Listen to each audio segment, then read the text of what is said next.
नमस्कार, स्वागतम, शुभ स्वागतम। राष्ट्रपिता मोहनदास करमचंद गांधी, महात्मा गांधी, जिन्हें हम सभी प्यार से बापू कहते हैं, आपकी 150वीं जयंती के शुभ अवसर पर आयोजित राजस्थान सरकार के राज्य स्तरीय समारोह में आप सभी सम्माननीय अतिथियों और प्रदेश के विविध जिलों से आए स्वतंत्रता सेनानियों, मीडिया बंधुओं, देवियों और सज्जनों, आप सभी का हृदय के अंत से अभिनंदन, करबद्ध अभिवादन। माननीय मुख्यमंत्री महोदय राजस्थान श्रीमान अशोक गहलोत साहब का बिरला सभागार परिसर में आगमन हो चुका है। बापू के संदेश को जन जन तक पहुंचाने के उद्देश्य से राज्य के स्वायत्त शासन विभाग, खादी और ग्रामोद्योग बोर्ड और अन्य विभागों द्वारा लगाया गया है गांधी एक्सपो। आपके द्वारा उसका उद्घाटन और उसके उपरांत अवलोकन किया जा रहा है। अब से कुछ ही देर में आपका सभागार में आगमन होगा।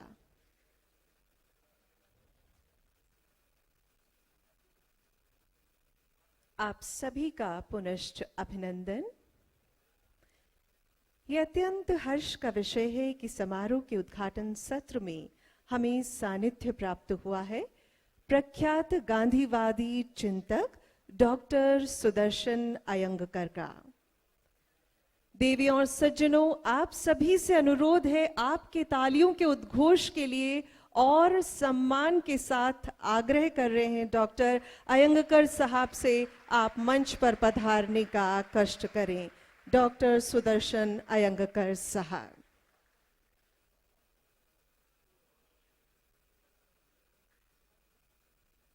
देवियों और सज्जनों, आपने अपना संपूर्ण जीवन एक गांधीवादी चिंतक के रूप में व्यतीत किया है और बापू के ही विचारों के प्रचार और प्रसार में आप संलग्न हैं।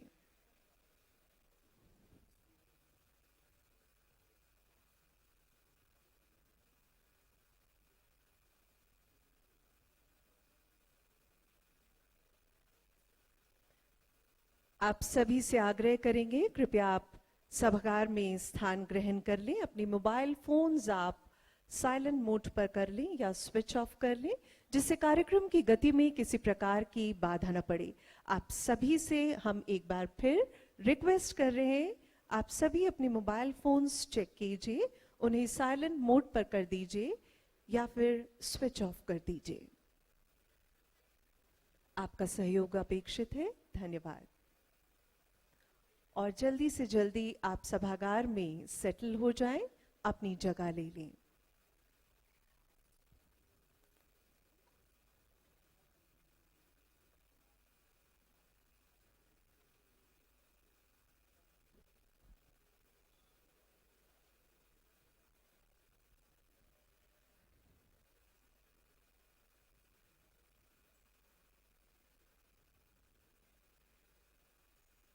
पूरा प्रदेश ही नहीं, देश ही नहीं, पूरी दुनिया अपने अपने तरीके से बापू को याद कर रही है और हम सभी आज यहाँ बिरला सभागार में एकत्रित हुए हैं इस राज्य स्तरीय समारोह के लिए।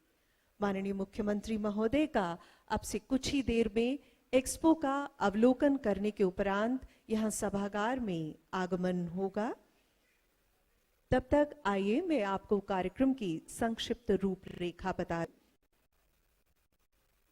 ऑनरेबल सीएम साहब के आने के उपरांत दीप प्रज्वलन, बापू के चित्र पर सूत की माला अर्पित की जाएगी और उसके उपरांत एक भजन की प्रस्तुति। बापू के जीवन पर हम देखेंगे एक लघु फिल्म, माननीय मुख्य सचिव महोदय का स्वागत उद्बोधन और बापू की 150वीं जयंती पर खास तौर पर तैयार किया गया है एक वेब पोर्टल, उसी का लोकार्पण आज इस समारोह में किया जाएगा।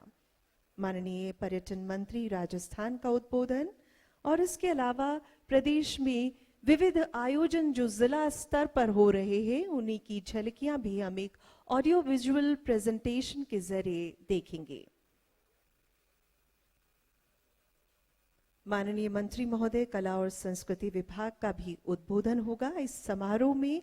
और साथ ही हमें सानिध्य प्राप्त हुआ है प्रख्यात गांधीवादी चिंतक डॉक्टर सुदर्शन अयंगकर साहब का। आप भी हम सभी का मार्गदर्शन करेंगे।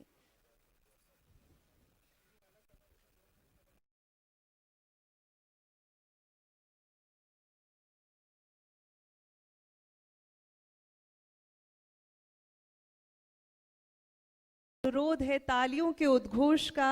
हमारे बीच पधार चुके हैं सामाजिक न्याय एवं अधिकारिता विभाग की बागडोर आपके हाथों में है मास्टर भंवरलाल मेघवाल साहब। आपसे भी हम सम्मान के साथ अनुरोध करते हैं, कृपया आप मंच पर पधारें।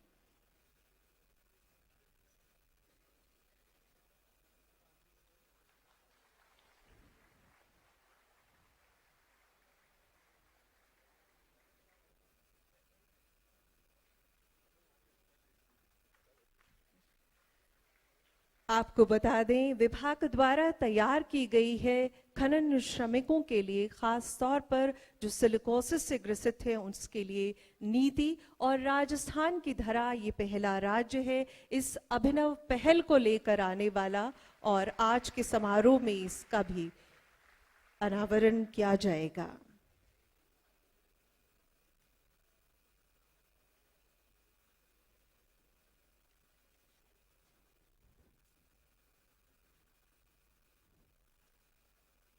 साथ ही आपको बताएं राजस्थानी भाषा की पत्रिका हथाई, उसका भी विशेष अंक गांधी विशेषांक के नाम से तैयार किया गया है। उसका विमोचन भी आज इस राज्य स्तरीय समारोह के उद्घाटन सत्र में होना सुनिश्चित हुआ है।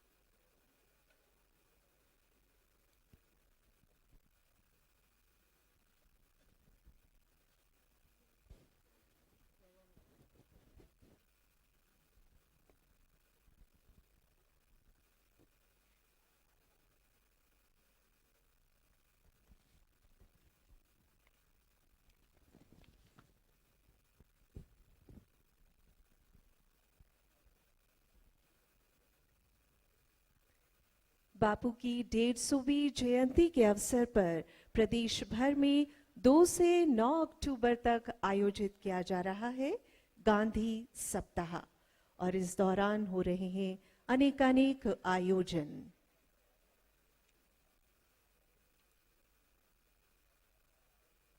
बापू की जयंती के अवसर से शुरू हुआ सिलसिला प्रातःकालीन प्रार्थना सभाओं, भजन संध्याओं और इसके साथ ही खादी मेले का भी उद्घाटन किया गया। और पहली बार प्रदेश में इतने बड़े स्तर पर 50% तक की छूट खादी वस्त्रों पर दी जा रही है।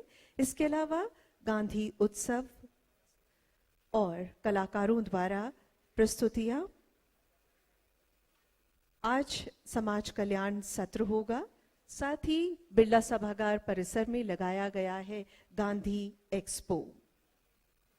दोपहर में होगा स्वच्छता सम्मेलन और शाम को प्रसाद विडप्पा द्वारा खादी हेरिटेज शो। प्रदेश वासियों के लिए समय है उत्साह का, उमंग का, वाकई बापू को याद करने का, उनका स्मरण करने का।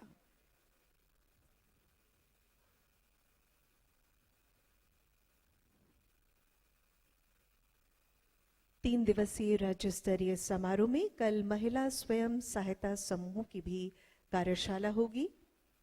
गांधी एक्सपो भी खुला रहेगा और इसके अलावा खादी पर संगोष्ठी यहीं बिरला सभागार में होगी। श्रीमद राजचंद्र मिशन द्वारा एक नाटक का मंचन बिरला सभागार में किया जाएगा, भारत भाग्य विधाता।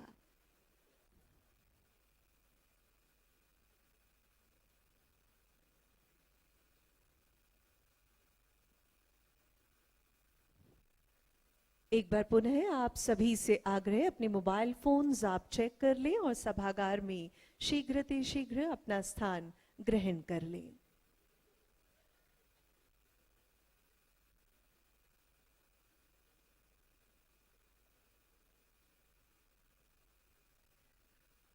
जिन अतिथियों को यहाँ जगह नहीं मिल पा रही है, आप ऊपर भी सभागार में सीट्स ले सकते हैं। धन्यवाद।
देवियों और सज्जनों, एक बार आप सभी की मुक्त हृदय से तालियां चाहेंगे हमारे वरिष्ठ स्वतंत्रता सेनानियों के लिए, जो प्रदेश के अलग अलग जिलों से इस राज्य स्तरीय समारोह में शिरकत करने आए हैं। हम सभी का सम्मान, हम सभी का गौरव, ये हमारी स्वतंत्रता सेनानी।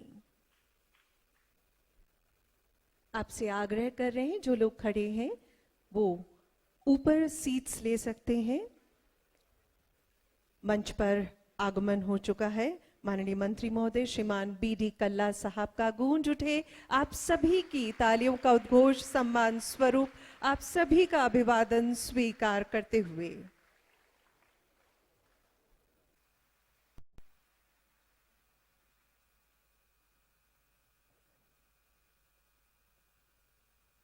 राष्ट्रपिता महात्मा गांधी जी की 150वीं जयंती के इस उद्घाटन समारोह में मुख्य अतिथि माननीय मुख्यमंत्री महोदय, माननीय मंत्री कला एवं संस्कृति विभाग, माननीय मंत्री सामाजिक एवं न्याय अधिकारिता विभाग, माननीय मंत्री पर्यटन विभाग, माननीय मंत्री महिला एवं बाल विकास विभाग, माननीय मंत्री शिक्षा विभाग, माननीय राज्य मंत्री सामाजिक न्याय एवं अधिकारिता विभाग, प्रख्यात गांधीवादी डॉक्टर सुदर्शन अयंगर जी, उपस्थित जनप्रतिनिधिगण, यहाँ उपस्थित माननीय स्वतंत्रता सेनानीगण, सम्मानित अतिथिगण, श्रेया गुहा जी, प्रिय साथियों, महात्मा गांधी जी के 150वीं जयंती के अवसर पर उन्हें श्रद्धापूर्वक नमन करते हुए इस समारोह में उपस्थित समस्त गणमान्य महानुभावों का मैं हार्दिक स्वागत करता हूं। महात्मा गांधी जी केवल एक व्यक्ति ही नहीं, अपितु अपने आप में एक संस्था थे, विचार दर्शन थे। गांधी जी की प्रासंगिकता जितनी पहले थी उतनी ही आज भी है और सदैव रहेगी। वे एक कालजयी व्यक्तित्व थे जिनको समय की परिधि में बांधा नहीं जा सकता। भारतीय स्वतंत्रता संग्राम में गांधी जी ने अहिंसा एवं सत्याग्रह के जरिए अपना प्रभावी और अमूल्य योगदान दिया और देश को पराधीनता से मुक्त कराया। गांधी जी के वैचारिक दर्शन को शासन, प्रशासन और जन सामान्य अपने कार्य व्यवहार में जिए, इसके लिए राजस्थान सरकार प्रयत्नशील है और इसी के तहत माननीय मुख्यमंत्री जी द्वारा महात्मा गांधी जी की इस 150वीं जयंती को एक वर्षीय कार्यक्रम के रूप में मनाने का एक निर्णय लिया गया। पूरे देश में जो ये समारोह चल रहे थे वो आज खत्म होंगे, 2 अक्टूबर को खत्म होने थे। यहाँ पर 2 अक्टूबर से 2 अक्टूबर 20 तक अब 1 वर्ष के कार्यक्रम चलेंगे। इसकी घोषणा मुख्यमंत्री जी ने अपनी बजट प्रस्तुत करते समय की थी। माननीय मुख्यमंत्री जी के निर्णय अनुसार गांधी जी के विचारों एवं दर्शन का समुचित प्रचार करने के लिए गांधी 150 एक्शन प्लान बनाया गया है तथा कला एवं संस्कृति विभाग को इसका नोडल विभाग बनाकर आगामी 1 वर्ष की अवधि में कई कार्यक्रम आयोजित किए जाएंगे। माननीय मुख्यमंत्री जी की अध्यक्षता में ही प्रख्यात गांधीवादी विद्वानों की एक राज्य समिति गठित की गई है, जिसके मार्गदर्शन और निर्देशन में गांधी जी पर आधारित कार्यक्रमों का क्रियान्वयन एवं मॉनिटरिंग की जाएगी। कार्यक्रमों के क्रियान्वयन के लिए जो राज्य स्तर की कमेटी डिसीजन लेगी, उसके वो सही तरीके से चल रहा है, उसका दायित्व मुझे सौंपा गया है तथा जिला स्तर पर जिला कलेक्टर की अध्यक्षता में जिला स्तरीय समितियां भी गठित की गई हैं। भारतीय स्वतंत्रता संग्राम के प्रमुख अवसरों जैसे असहयोग आंदोलन जो 1920 में हुआ, सविनय अवज्ञा आंदोलन जो दांडी मार्च के नाम से मशहूर है 1930 में, भारत छोड़ो आंदोलन 1942 में, इन सब में उनकी स्मृति में उन दिनों पर विशेष आयोजन किए जाएंगे। विद्यालयों में गांधी जी पर आधारित साहित्य वितरित किया जाएगा और विद्यार्थियों द्वारा इस पर परिचर्चा के लिए वहां गांधी कक्ष बनाए जाएंगे। गांधी जी के विचारों का प्रचार प्रसार करने हेतु युवा शिविर एवं कार्यशालाएं भी आयोजित की जाएंगी। गांधी पोर्टल आज अभी लॉन्च किया जाएगा। यह आमजन के लिए बहुत उपयोगी एक रिसोर्स साबित होगा। प्रत्येक विभाग द्वारा वर्ष भर आयोजित किए जाने वाले इवेंट्स का एक कैलेंडर बनाया गया है, जिसकी सतत मॉनिटरिंग एवं समीक्षा सुनिश्चित की जाएगी। राज्य सरकार द्वारा कुछ महत्वपूर्ण इवेंट्स का आयोजन किया गया है, जैसे प्रख्यात गांधीवादी श्री सुब्बा राव जी का फरवरी 2019 में अभिनंदन किया गया और एक कार्यक्रम उनके माध्यम से रखा गया। जून में अन्य शिविरों का भी आयोजन उनकी उपस्थिति में किया गया। गत 3 माह से समस्त 33 जिलों में जिला स्तरीय कार्यक्रम आयोजित किए जा रहे हैं। आमजन एवं दिव्यांग बच्चों की भागीदारी सुनिश्चित करते हुए गांधी जी पर प्रदर्शनी, प्रतियोगिताएं और सेमिनार आयोजित किए गए हैं। माननीय मुख्यमंत्री जी द्वारा बजट में की गई घोषणा की अनुपालना में महात्मा गांधी संस्थान की भी स्थापना की जाएगी।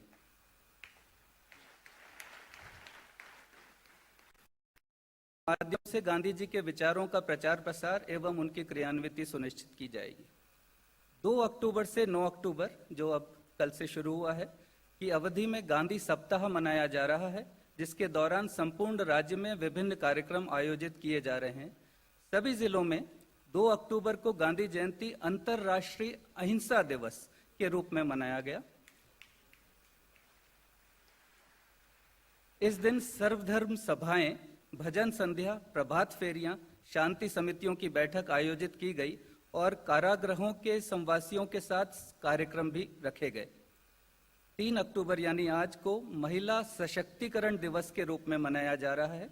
ग्रामीण विकास एवं पंचायती राज विभाग तथा महिला बाल विकास विभाग द्वारा स्वयं सहायता समूहों को जोड़ते हुए प्रतिभागी गतिविधियां आयोजित की जा रही हैं।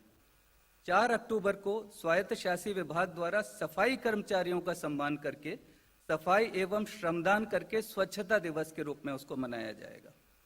5 अक्टूबर को सामाजिक उत्थान दिवस के रूप में मनाया जाएगा, जिसमें सामाजिक न्याय एवं अधिकारिता विभाग द्वारा जेरिएट्रिक पीड़ित, शारीरिक रूप से अक्षम बच्चों तथा कुष्ठ पीड़ितों के साथ सप्ताह पर्यंत कार्यक्रम किए जाएंगे और सिलिकोसिस से पीड़ित व्यक्तियों की सहायता हेतु भी राज्य सरकार ने एक विशेष नीति बनाई है, उसकी योजना का प्रारंभ भी किया जाएगा।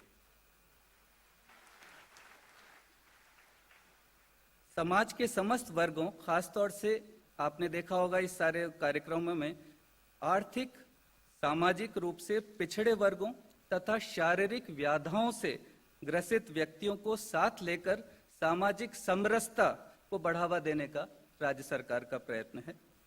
2 अक्टूबर से 9 अक्टूबर तक की अवधि में खादी उत्सव मनाया जाएगा, जिसके दौरान एमएसएमई एवं खादी विभाग द्वारा चरखा चलाने का जीवंत प्रदर्शन किया जाएगा तथा खादी प्रदर्शनियां लगाई जाएंगी। राज्य स्तर पर 2 अक्टूबर से कई कार्यक्रम प्रारंभ किए गए हैं। कल माननीय मुख्यमंत्री जी द्वारा गांधी प्रदर्शनी एवं खादी मेले का उद्घाटन तथा गांधी उत्सव का भी शुभारंभ किया गया। आज का उद्घाटन सत्र महात्मा गांधी जी को स्मरण करने, नमन करने के लिए आयोजित किया गया है। आज समाज कल्याण सत्र होगा, उसमें स्वच्छता सम्मेलन का एक पुट होगा एवं कल महिला एवं स्वयं सहायता समूह कार्यशाला तथा खादी संगोष्ठी का आयोजन होगा। इसके साथ साथ कई सांस्कृतिक कार्यक्रम भी आयोजित किए जा रहे हैं। कल भजन संध्या का आयोजन हुआ तथा आज व कल भक्ति संगीत के कार्यक्रम, खादी हेरिटेज शो एवं गांधी जी पर आधारित नाटक भारत भाग्य विधाता का मंचन होगा। आप सब आमंत्रित हैं। इन सभी कार्यक्रमों में आमजन, विशेषकर युवाओं की अधिकाधिक भागीदारी सुनिश्चित की जा रही है। गांधी जी पर आधारित कार्यक्रमों में विभिन्न कंपनियों की कॉरपोरेट सोशल रिस्पॉन्सिबिलिटी CSR के तहत भागीदारी भी ली जा रही है। गांधी जी के सिद्धांतों पर चलते हुए राज्य सरकार जनता को सुशासन देने के लिए प्रतिबद्ध है। मैं आशा करता हूं कि राष्ट्रपिता महात्मा गांधी जी के विचार दर्शन को अपनाकर हम उनके सुशासन की प्राप्ति, जिसमें हर एक आंख से हर एक आंसू पहुंचने पर जोर दिया गया था, की ओर हम अग्रसर हो पाएंगे। बहुत बहुत धन्यवाद। जय हिंद। बहुत बहुत धन्यवाद माननीय मुख्य सचिव महोदय का। महात्मा गांधी की 150वीं जयंती पर राज्य की सूचना प्रौद्योगिकी और संचार विभाग द्वारा तैयार किया गया है एक खास वेब पोर्टल। ऑनरेबल CM साहब से अनुनय, कृपया इस वेब पोर्टल का लोकार्पण करने का कष्ट करें। हमारा आग्रह है DOIIT के अधिकारीगण से, आप कृपया माउस लेकर या मंच पर पधारें।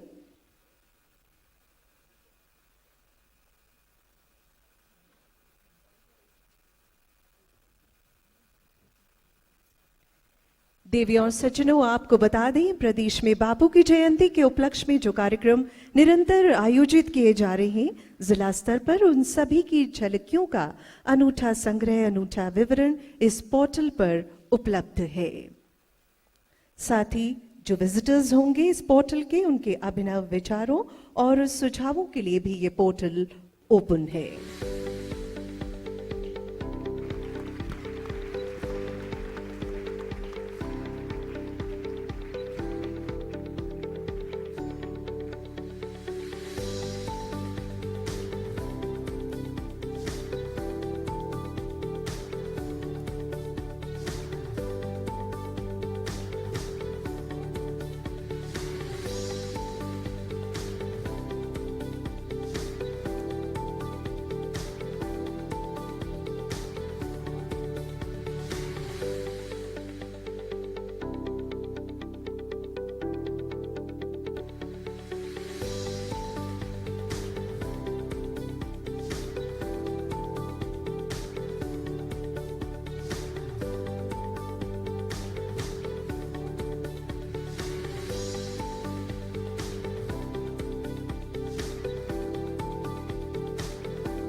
gandhi150.rajasthan.gov.in। और अब आग्रह है माननीय पर्यटन मंत्री महोदय राजस्थान श्रीमान विश्वेंद्र सिंह जी से, कृपया संबोधन हेतु आगे आए। माननीय पर्यटन मंत्री राजस्थान श्रीमान विश्वेंद्र सिंह जी।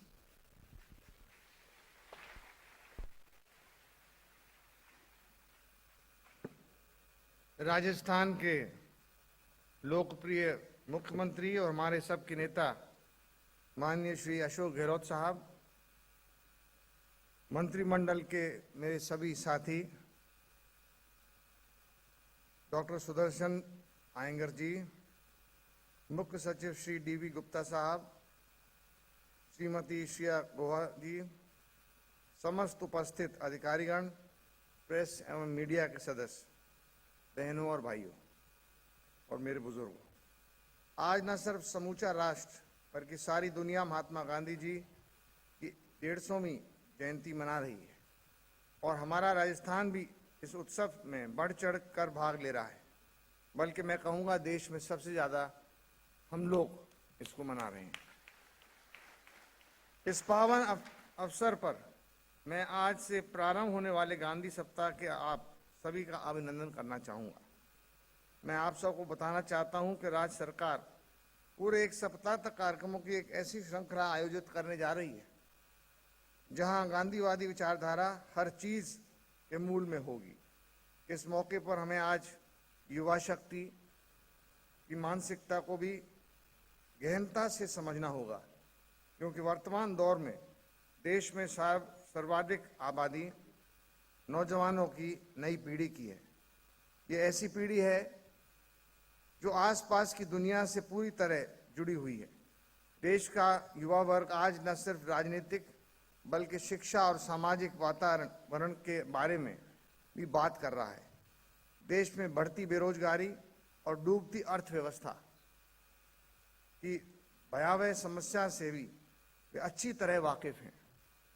ऐसे में हमें लगता है कि कौशल और सीखने से रचनात्मक तरीके जो गांधी जी द्वारा खोजे गए थे, आज भी इनका प्रासंगिकता कायम है। आज भी इनकी प्रासंगिकता कायम है।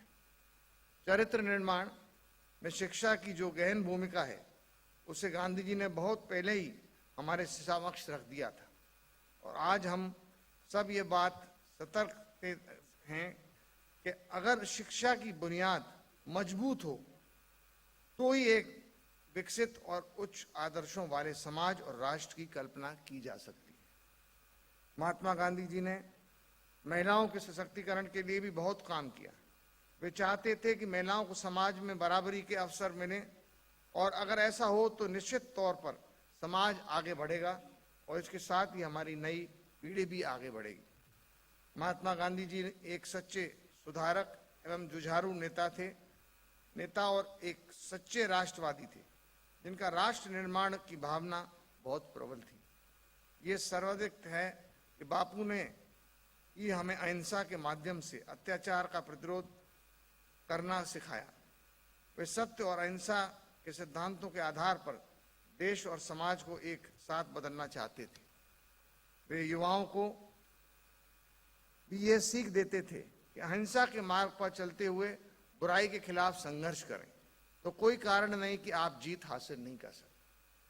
महात्मा गांधी जी आधुनिक समय के में स्वच्छता के बड़े पक्षधर थे। शौच और गंदे वातावरण में रहने की असम्मानजनक मानने के साथ ही इन आदतों के पर्यावरण को नुकसान होने की बात भी कहते थे। स्वच्छता महात्मा गांधी जी के लिए धर्म की तरह थे। उन्होंने हमेशा व्यक्तिगत स्वच्छता, पर्यावरण और गंदगी और कचरे से मुक्त करने, गांवों को खुले में शौच मुक्त बनाने पर जोर दिया। ये पहली चीजें हैं जिन्हें हमारे राज्य में अपने आने वाले पर्यटक अवलोकन आत्मसात करते हैं। हमें अपने पर्यावरण को स्वच्छ रखने के लिए कई पहल की हैं। इसके बारे में और जागरूकता पैदा करने की आप और हम सबको जरूरत है। पिछले सप्ताह विश्व पर्यटन दिवस पर आमेर किले जैसे हमारे स्मारकों में ने स्वच्छता अभियान को अपनाकर उदाहरणीय कार्य किया है। आशा है कि सभी स्वच्छता को एक मिशन के रूप में अपनाएंगे। साफ सफाई और स्वच्छता के प्रति गांधी जी के जो सिद्धांतों से प्रेरणा लेकर ये आज पूरे देश में स्वच्छता और सर्वोच्च प्राथमिकता दी है और जैसे जैसे लोग इससे जुड़ते जा रहे हैं, ये आंदोलन और व्यापक रूप लेता जा रहा है। आज जिस तरह दुनिया के अगवा देश पर्यावरण को दता बताकर खुद को सबसे आगे ले जाने की कोशिश करते हैं, इस समय गांधी जी और भी ज्यादा हमें याद आते हैं। आज के संदर्भ में देखें तो आपको गांधी जी एक पर्यावरण योद्धा भी नजर आएंगे। उनकी विचारधारा में आप एक पर्यावरण की सोच भी देख सकेंगे। गांधीवाद ने विकास बनाम विनाश की बहस छेड़ी थी। वे सिर्फ इंसानों को ही नहीं, जैव समुदाय को भी बात करते थे। हमारा शिक्षा व्यवस्था में किस ओर ले जा रहे हैं और शिक्षा का मकसद क्या होना चाहिए, इस पर भी वे हमेशा चिंतित सचेत रहते थे। पर्यावरण के बीज गांधीवाद की पौधशाला में रोपा जा चुका है। आज ये बीज एक वृक्ष बन गया है और हमें हर संभव तरीके से इस वृक्ष को रक्षा करनी होगी। गांधी जी ने एक बार भारतीय संस्कृति पर अपने विचार साझा किए थे। उनका मानना था कि हमारे देश में रहने वाले विभिन्न लोगों की भांति भांति की संस्कृति ने भारतीय जीवन को प्रभावित किया है और इसी विविधता में हमें एकता के दर्शन होते हैं। आज हमारा राजस्थान विश्व स्तर की पर्यटन अपील के लिए जाना जाता है, जो ये दर्शाता है कि कई संस्कृतियों से सहजीवन को बनाए रखने और समृद्ध रखने के दौरान ये अपने जीवन संस्कृति और परंपराओं को भी कायम रख सकता है। इस पावन अवसर पर मुझे आमंत्रित करते हुए मैं हृदय से आप सभी का आभारी हूँ और इसके साथ साथ पर्यटन मंत्री होने के नाते ये भी निवेदन करना चाहूँगा कि मुझे नहीं लगता कि बापू से ज़्यादा कोई बड़ा पर्यटक अभी तक पैदा हुए। उन्होंने पैदल पूरे देश की यात्रा की, जनता की सेवा की और जागृति पैदा की। बहुत बहुत धन्यवाद। माननीय मंत्री महोदय का बहुत बहुत धन्यवाद। संपूर्ण राष्ट्र कृतज्ञ है बापू का और उन्हें अनवरत आयोजनों के माध्यम से याद कर रहा है। जिला स्तरीय आयोजनों की झलकियां जो प्रदेश में पिछले कुछ महीनों से किए जा रहे हैं, उस युग पुरुष युग दृष्टा को लेकर आइए एक फिल्म के माध्यम से उन्हें देखते हैं।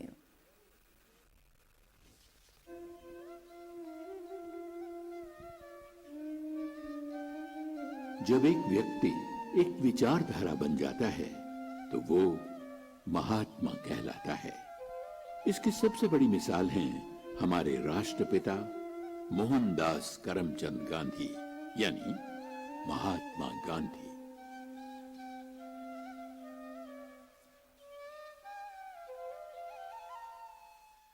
राजस्थान सरकार ने ऐसे महान युग पुरुष के प्रेरणादायी जीवन को किताबों से निकालकर हमारी नई पीढ़ी के बीच लाने का बीड़ा उठाया। इस वर्ष उनकी 150वीं जयंती के अवसर पर प्रदेश के हर जिले में राज्य स्तरीय गांधी सप्ताह का आयोजन किया गया। इसके तहत संदेश यात्राएं, सर्वधर्म सभाएं, प्रदर्शनियां,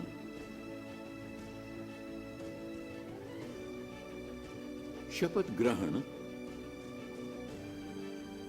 पौधारोपण और संगोष्ठियों जैसे अनेक कार्यक्रमों में जन जन ने अपनी भागीदारी निभाई। हमारी आने वाली पीढ़ी हमारे बच्चों को उनसे जोड़ने के लिए स्कूलों में रैलियां, नाटक, चित्रकला और वाद विवाद प्रतियोगिताएं रखी गईं, जिनमें उनका उत्साह देखते ही बना। कहीं नन्हे बच्चों ने अपने प्यारे बापू का चोला पहनकर उन्हें फिर से हमारे बीच जीवंत कर दिया, तो कहीं लंबी कतार बनाकर नई पीढ़ी ने उनकी शिक्षाएं दोहराई। कहीं नन्ही कूची ने उकेरे उनके जीवन के अद्भुत दृश्य, तो कहीं नजर आया हमारी विविधता में एकता का इंद्रधनुष। कई अनूठे नवाचार भी सबके आकर्षण का केंद्र बने, जो आगे चलकर एक बड़े और सकारात्मक बदलाव का रास्ता खोलेंगे। इन शानदार कार्यक्रमों से तो मानो हमारी मरुधरा का कण कण उनके रंग में रंग गया हो और उनकी सीख को आत्मसात कर रहा हो। सरकार व जिला प्रशासन द्वारा प्रदेश के हर जिले में संचालित इन कार्यक्रमों ने पूरे राजस्थान को एक लड़ी में पिरो दिया और सत्य, अहिंसा व सर्वधर्म समभाव का संदेश 7.5 करोड़ राजस्थान वासियों तक पहुंचाया। पूरे राजस्थान में उठी इस गांधी लहर ने उनके महान जीवन मूल्यों को फिर से साकार कर उन्हें दी है एक सच्ची श्रद्धांजलि। तो देवी और सज्जनों, आप सभी ने इस लघु फिल्म के माध्यम से देखा प्रदेशवासी किस प्रकार बापू को याद कर रहे हैं। और अब समारोह में अनुरोध है माननीय कला संस्कृति मंत्री राजस्थान श्रीमान बीडी कल्ला साहब से, आप कृपया उद्बोधन हेतु पधारें। श्रीमान बीडी कल्ला साहब।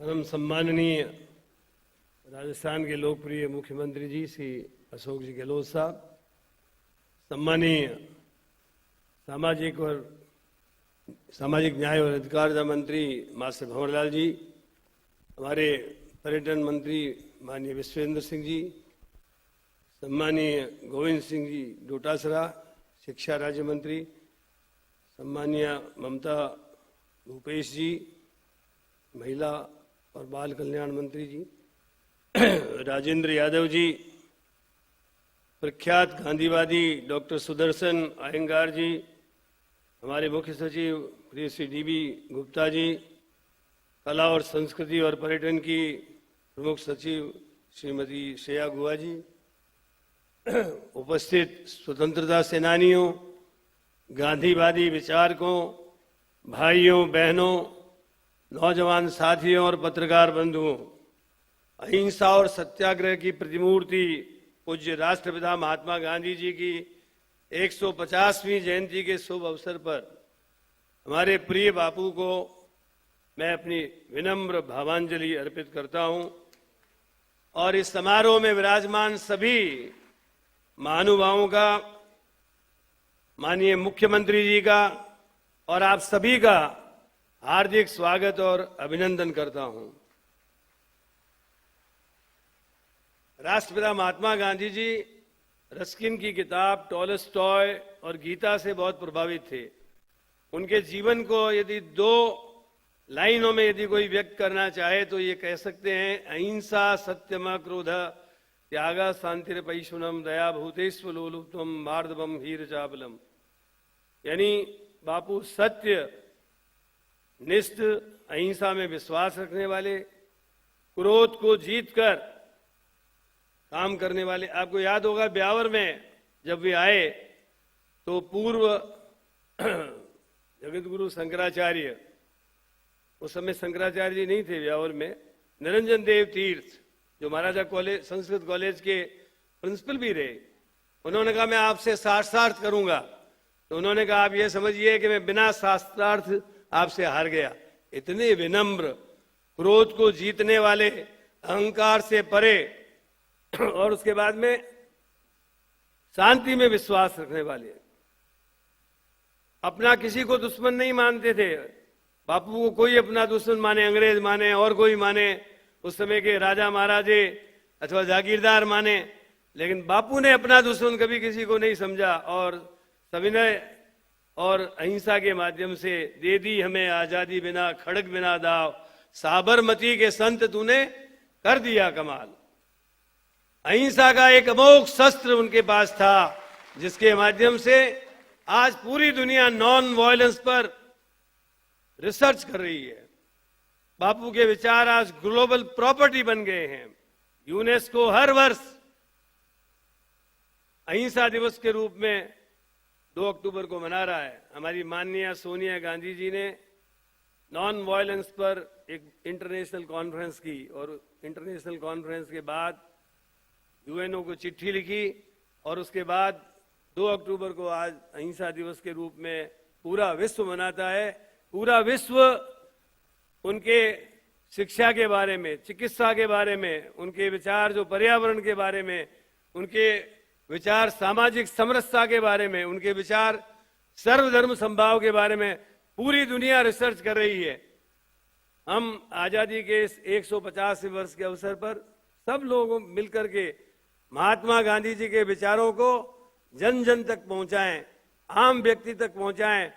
बापू के हर तरीके के खाने के बारे में आप देखो तो गीता का एक श्लोक मुझे याद आता है, युक्ताहार विहारस्य युक्त चेष्टस्य कर्मसु युक्त स्वप्नावबोधस्य योगो भवति दुःखः।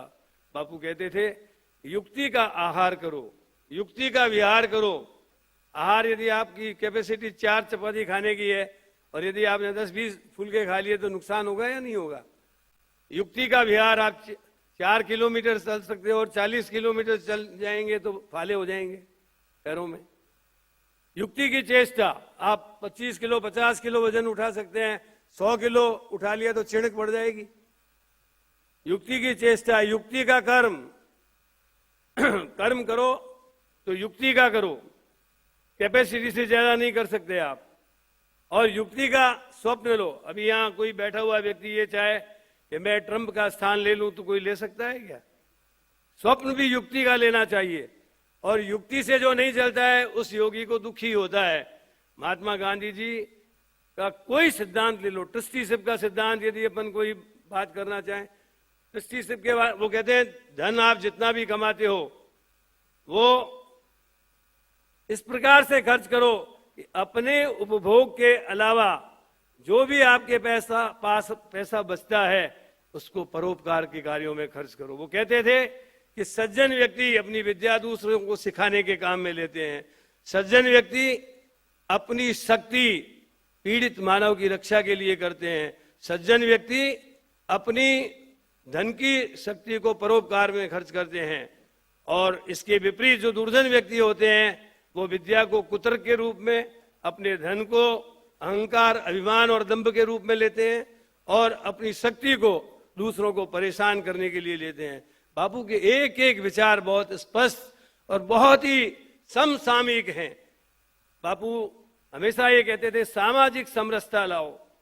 उन्होंने भारत के आंदोलन में आने से पहले नेटल इंडियन कांग्रेस पार्टी को 20 साल तक अफ्रीका में चलाया और उसके बाद जब भारत में आए तो अनेक मेले मगरियों में, अलग अलग सामाजिक फंक्शनों में जाकर के उन्होंने भारत को नजदीक से देखा और देखने के बाद उन्होंने भारतीय जीवन को, सादा जीवन, उच्च विचार, simple living and high thinking is the motto of Indian religion, बहुत ही सादगी के साथ उन्होंने अपना जीवन जिया और भारतीय संस्कृति में रच पच गए। और उन्होंने जिस तरीके से देश के लोगों का दिल जीता और देश के लोगों में जाकर काम किया, जगह जगह पद यात्राएं, जगह जगह उन्होंने गांवों में संपर्क। और अभी जैसे विश्वेंद्र सिंह जी कह रहे थे, वास्तव में दुनिया का कोई भी व्यक्ति उतना नहीं पैदल घूमा होगा जितना महात्मा गांधी जी पैदल घूमे। और उन्होंने दांडी यात्रा के लिए, क्विट इंडिया मूवमेंट के लिए, अथवा भारत के कोने कोने में जाकर उन्होंने तेरी गुलामी से हमको मुक्ति दिलाई। एक तरफ अंग्रेज, एक तरफ जागीरदार जमींदार और एक तरफ राजे महाराजे, इन तीनों से मुकाबला करके बापू ने हमको आजादी दिलाई। आज हम उनको बहुत ही विनम्रता से उनके उद्गारों को स्मरण करते हैं। और आज के अवसर पर मैं खास तौर से कहना चाहता हूं, हमारे देश में लोग गांधी जी की बात करते हैं लेकिन उनकी कथनी और करनी में बड़ा अंतर है। वो बापू को यदि वास्तव में अपनाना है तो उनको सामाजिक समरसता का जो ताना बाना बापू ने दिया था उसको अपनाना होगा। बापू ने सर्वधर्म समभाव की बात की थी। आज धर्म के नाम पर मॉब लीचिंग हो रही है। आज आप देख रहे हैं कि कोई आदमी तरबूज भी ले जा रहा है तो उसमें उसको लेकर के मॉब लीचिंग हो रही है। जिस तरीके से इस देश की सामाजिक समरसता को कमजोर करने की कोशिश, और इन्हीं के लोग जो मुख्यमंत्री रहे हुए लोग हैं वो कह रहे हैं हम तो ये गौ मांस खाएंगे, हमारा कुछ बिगाड़ लो। उनका वो कुछ बिगाड़ नहीं सकते। कहने का तात्पर्य मेरा ये है कि मॉब लीचिंग जैसी घटनाओं पर रोक लगाने के लिए बापू ने जो सामाजिक समरसता का ताना बाना बुना था, बापू ने जो हमको सर्वधर्म समभाव का, कोई अपना धर्म माने, कोई संध्या बंदन करे, कोई नमाज पढ़े, कोई गुरुद्वारे में जाए, कोई गिरजाघर में जाए, सबको अपनी अपनी धार्मिक स्वतंत्रता है। इसलिए हमारा संविधान जो बनाया गया उसमें धर्मनिरपेक्षता का सिद्धांत अपनाया गया, बापू के विचारधारा के आधार पर। बापू की विचारधारा को अपनाना है तो बापू ने जैसा बताया था, उन्होंने कहा था मेरा जीवन स्वयं एक संदेश देता है, इसलिए बापू की बातों को अपनाने के लिए बापू जैसा बनना पड़ेगा। उन्होंने कहा था खादी कपड़ा नहीं है, विचार है। आइए हम बापू के संदेशों को जीवन में डालें और इस 150वीं जयंती के अवसर पर हम ये संकल्प लें कि हम देश की एकता और अखंडता को बनाए रखेंगे और अनेकता में एकता का जो दिग्दर्शन बापू ने कराया था उसको आगे बरसों बरसों तक कायम रखेंगे। इन्हीं शब्दों के साथ मैं पुनः आप सबका आभार व्यक्त करता हूं। धन्यवाद। जय हिंद। संबोधन के लिए माननीय मंत्री महोदय का बहुत बहुत आभार। इस राज्य स्तरीय समारोह के उद्घाटन सत्र में देवी और सज्जनों, हमें पावन सानिध्य प्राप्त हुआ है प्रख्यात गांधीवादी चिंतक डॉक्टर सुदर्शन अयंगकर साहब का। आप कई दशकों से सामाजिक आर्थिक शोध संस्थानों से जुड़े हुए हैं। आपने IIT मुंबई में गांधी दर्शन के प्रोफेसर के रूप में अपनी सेवाएं दी और इसके साथ ही आप गुजरात विद्यापीठ अहमदाबाद के कुलपति भी रहे। संप्रति आप गुजरात के धर्मपुर वलसाड में action research in community health and development संस्था के साथ सामाजिक उत्थान के कार्यों में जुड़े हुए हैं। देवी और सज्जनों, आपकी तालियों के उद्घोष के मध्य आग्रह कर रहे हैं डॉक्टर सुदर्शन अयंगकर साहब से, कृपया हम सभी का मार्गदर्शन करें। सभी को नमस्कार। लोकप्रिय मुख्यमंत्री माननीय अशोक भाई, आदरणीय मंत्रीगण, मुख्य सचिव, हमारी कला संस्कृति की सचिव बहन श्रेया बहन, सारे स्वतंत्रता सेनानियों को प्रणाम। आप सब बड़े छोटे, पगड़ी वाले और टाई कोट वाले ऊपर, आप सभी को जो है मेरा नमस्कार। एक 10-15 मिनट झेल लीजिएगा, अगर लगे कि ये झेलना जरा ज्यादा है तो फिर बुला लीजिएगा। गया हुआ वक्त नहीं हूं कि जो वापस ना आ सकूं, आ जाऊंगा, पर अब समय कम है, 2-3 चीजें कहूंगा। सबसे पहली बात तो बहुत बहुत अभिनंदन इस सप्ताह के लिए, इस साल भर के कार्यक्रम के लिए, क्योंकि अभी माननीय अशोक जी का मूल छूटा नहीं है। वो तरुण शांति सैनिक हैं, जैसे मैं तरुण शांति सैनिक हूँ। तो हमारे साथ तो आनंद है कि हमारे एक तरुण शांति सैनिक जो हैं राज्य की बागडोर संभाल चुके हैं, संभाल रहे हैं और एक नई दिशा की ओर ले जाएंगे। स्वतंत्रता सेनानी अगर हमारे पास हैं तो ये हमारी धरोहर है। मेरी एक छोटी सी गुजारिश है कि इन सब की कहानियों को जो है वो रिकॉर्ड करके जो पोर्टल है उसमें डाल दिया जाए, ताकि मेरे बच्चे जो हैं वो सुन सुन करके कुछ प्रेरणा पा सकें भविष्य के लिए। ये कार्यक्रम मैं आपको यहीं सुझा रहा हूं। दरअसल गांधी का मूल संदेश जो है, पहले तो मैं ऊपर देख करके बात कर लूं, क्योंकि ऊपर शहर है और नीचे गांव है। शहर जो है वो गांव को दबा कर बैठा हुआ है, तो जरा ये हटाना तो पड़ेगा। पर गांव वालों के पास भी आता हूं, पर पहले इन शहर के बच्चों को समझा दूं कि मूल जो है वो गांव में है। तो आप चाहे भले शहर में हो, पर एक बात मैं शुरू करके आपको ये कहना चाहता हूं कि ये आप ये जो देख रहे हैं ये तस्वीर, इस तस्वीर को थोड़ी देर के लिए भूल जाइए, क्योंकि मेरे बचपन से ही मुझे ये हमेशा दद्दू दिखाई दिए हैं। इसी तरह के चश्मे वाले बुढ़े, लकड़ी हाथ में पकड़े हुए। अरे पर कभी आपने सोचा कि ये कभी दद्दू नहीं था, कभी मोहन भी था, आप जैसा ही होगा। बालक था, गलतियां करता था और गलतियां करके सीखता था, और सीख सीख करके हम सबका प्यारा दद्दू हो गया, जिससे हम जिंदगी भर सीख सकते हैं। हाँ, तो ये मैं बच्चों को समझाना चाहता हूं कि बालक मोहन की यात्रा आप सब पढ़ लें। इससे कोई बोरियत नहीं होगी।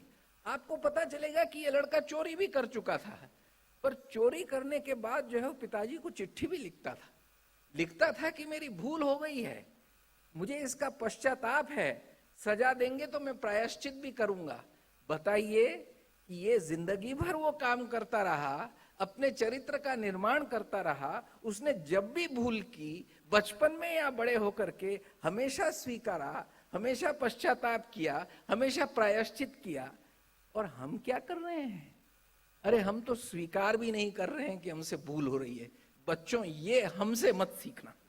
सीख लेना कि गलती सबसे होती है, उसकी स्वीकृति होगी, उसका पश्चाताप होगा, उसका प्रायश्चित होगा, तभी आपके चरित्र का निर्माण होगा। आज सबसे भयंकर संकट इस देश में अगर कोई है तो वो चरित्र का संकट है। मैं बहुत बहुत छाती ठोक करके बात हर जगह कह रहा हूं कि आज का हमारा संकट व्यक्तिगत तौर पर संकट चरित्र का संकट है। 3 संकट हैं, व्यक्ति, समष्टि और प्रकृति पर। व्यक्ति का संकट मैं आपको बता चुका हूं। बहुत सारी बातें हो सकती हैं, पर इस चरित्र के निर्माण के लिए गांधी ने कुंजियां भी दी। मोहन ने और मोहनदास करमचंद गांधी ने और बापू ने अपने पूरे जिंदगी के अनुभव को निचोड़ करके हमको सिखाया कि कुछ एकादश व्रत हैं जिनका पालन तो हमको हर धर्म करना सिखाता है। वो सत्य, अहिंसा, अस्तेय, अपरिग्रह और ब्रह्मचर्य और उसके साथ अभय। अभय की मैं बात कर दूं, अभय का मतलब न डरेंगे न डराएंगे। आजकल तो माहौल ये हो रहा है कि अभय का मतलब है कि हम डरेंगे नहीं किसी से। अब डराएंगे या नहीं हम कह नहीं सकते, पर वो अभय नहीं है। अभय का मतलब है कि हम किसी को डराएंगे भी नहीं। ये इसीलिए क्योंकि सच्चा आदमी, मैं बच्चों से खास कह रहा हूं और आपसे भी कह रहा हूं, सच बोलते वक्त सत्यवादी डरता नहीं है। अगर वो डरेगा तो सच नहीं बोल सकेगा। सच बोलने की हिम्मत रखिए, आलोचना की हिम्मत रखिए, समझने की और सुनने की। अब मैं आता हूं समष्टि पर। हमारे कला मंत्री साहब ने समरसता की बात कर दी है। दूसरा संकट समष्टि में, आज आदमी आदमी के खून का प्यासा हो गया है। जात के नाम पर, धर्म के नाम पर, संप्रदाय के नाम पर जिस आदमी ने, जिस मोहनदास करमचंद गांधी ने जिंदगी भर लड़ते हुए खुली छाती पर 3 गोलियां खा करके अपने प्राण दिए हैं, उसके प्रति हमारी एक जवाबदारी है, एक हमारी नैतिक जवाबदारी है कि इस देश को हम एक सूत्रता में बांध कर रखेंगे। इस देश का हर एक बाशिंदा जो है वो इस देश का नागरिक है। इसके सिवाय राष्ट्रीयता की और कोई परिभाषा नहीं हो सकती। ये हम समझ लें बहुत पक्के तौर। ये देश सभी का है और मैं ये बच्चों के साथ खास कहना चाहता हूं, और बच्चे हमसे ज्यादा समझदार हैं। ये परिस्थिति हमने खड़ी की है। समष्टि का दूसरा जो प्रश्न है वो ये है कि बापू ने हमको कहा था, ये आदमी बुद्धिमान था, उसने कहा कि ये पश्चिमी संस्कृति जो है वो शरीर केंद्रीय है। आप देख लीजिए कि हमने आज तक पिछले 70 साल में हम 8% की विकास पर दौड़ लगाने वाले हैं, हम 10% की विकास पर दौड़ लगाने वाले हैं। माननीय मुख्यमंत्री जी क्षमा करें, राजनीतिक पार्टी कोई भी हो, पर ये 8-10% से हम लोग जो है इस पृथ्वी को सिर्फ जला देंगे। ये सवाल 8-10% जीडीपी बढ़ाने का नहीं है। ये सवाल ये है कि किस तरह से हम अपनी उत्पादन व्यवस्थाओं को विकेंद्रित करके उससे हम प्रकृति के साथ सामंजस्य के साथ, इज्जत के साथ रोटी कपड़ा और मकान कमाएंगे। ये हमारी जरूरत है, इससे ज्यादा हमारी जरूरत नहीं है। गोधन गजधन वाजधन और रतन धन खान, जब आ जावे संतोष धन, सब धन धूरी समान। ये कबीर है और ये गांधी भी है, क्योंकि गांधी कबीर की ही प्रणाली में है। उसने भी यही कहा, कम अपनी मांगे कम करो। तो ये समष्टि की दूसरी मुश्किल है। और इस हिसाब से मैं गांव वालों को एक संदेशा, बात सब चलेगी टेलीग्राफिक भाषा में क्योंकि समय नहीं है। गांव वालों, मैं आपको एक नारा देता हूं, इस नारे के साथ जिए। अगर इनसे मेरी बहस होगी मुख्यमंत्री जी से तो मैं बहस कर लूंगा, मैं वो भी तैयार हूं। सुन लीजिए, हमारे गांव में हम सरकार। सुन लीजिए, गांधी का मंत्र है, हमारे गांव में हम सरकार, जयपुर और दिल्ली में हमारी सरकार। समझ लीजिएगा इस नारे को ठीक से। गांधी ने कहा था कि विकेंद्रित अर्थव्यवस्था का मतलब यह है कि ग्राम स्वराज, ग्राम की सारी जो प्राकृतिक संपदा है, मनुष्य संपदा है, वो सब सांस्कृतिक संपदा है, वो हमारी है। हम निर्णय करेंगे और हम आपसे कहेंगे कि आपको चुन करके हम ऊपर भेजेंगे और कहेंगे कि हमारी आप क्या मदद कर सकते हैं। इस ग्राम स्वरूप को, इस देश के ग्राम स्वरूप को सबसे अच्छा उजागर करना है। और मैं ये राजस्थान की परंपरा को लेकर के ये बात कर रहा हूं। इसीलिए मैंने ये बात कही है कि इस नारे को मैं गांव वालों के लिए कह रहा हूं। ये सारी बातें जो हैं वह मैं फिर से दोहरा भी सकता हूं, लंबाई से कह भी सकता हूं, बच्चों से कह सकता हूं, जवान से कह सकता हूं। अपने आप को बुजुर्ग तो अभी नहीं मानता, पर उनसे भी कह सकता हूं। पर ये याद रखिएगा कि हमारा संकट अगर हमें दूर करना है तो हमारे अपने व्यक्ति के चरित्र, क्योंकि यही तो उसने किया। मोहनदास करमचंद गांधी ने क्या किया? अपने चरित्र को मजबूत किया, इतना मजबूत हो गया। जो बच्चा जो है वो लाइट की स्विच अंधेरे में दबाने से डरता था, वो सारे अंग्रेजों के खिलाफ जो है वो अकेला खड़ा हो गया, दुबला पतला आदमी, और हिला दिया। ठीक, तो ये आज हमारे लिए 150 कार्यक्रम आएंगे और जाएंगे। कार्यक्रम होने चाहिए क्योंकि उससे प्रेरणा मिलती है, पर जीवन में उसको आत्मसात करना है, अपनाना है। बच्चों याद रखना, गांधी को जितना पढ़ोगे उतना समझ में आओगे। ये बोलने का समय नहीं है, करने का समय आ गया है। संकट ऊपर आकर के गिरा है। क्लाइमेट चेंज की इंटरनेशनल कॉन्फ्रेंसेस में सॉल्यूशन नहीं होंगे, वादे होंगे, व्यवहार तो हमें करना पड़ेगा। वो व्यवहार मैं आपको बता रहा हूं। मांग कम कीजिए, शरीर की जरूरतें कम कीजिए, और तब प्रकृति से सामंजस्य होगा। तो ये आदमी तो जादूगर था, और इसने कहा कि व्यक्ति और समष्टि और प्रकृति का सामंजस्य ऐसे ही होगा जब व्यक्ति सुधरेगा, व्यक्ति चरित्र बल बढ़ाएगा, तो समष्टि में जो है झगड़े कम होंगे। समष्टि के झगड़े कम होंगे तो हम प्रकृति के साथ लंबे समय तक, एक शब्द देकर के जाता हूं, हमें चिरंजीवी विकास नहीं चाहिए, हमें संपोषित विकास चाहिए जिसमें संपोषण हो। वो हमारा शब्द है। सस्टेनेबल डेवलपमेंट अंग्रेजी है, उसका हम हिंदी नहीं करना चाहते। संपोषित विकास हम चाहते हैं। बस इतनी सी बात आज इतने छोटे समय में कहना चाहता था। और गांधी जो है, एक अदम का शेर याद आ रहा है, कह के खत्म करता हूं, इसलिए क्योंकि हम कहीं भूल न गए हों। तो गांधी जो है दस्तक देते हुए हमको कह रहा है, शायद मुझे निकाल कर पछता रहे हैं आप, महफिल में इस ख्याल से फिर आ गया हूं मैं। शुक्रिया।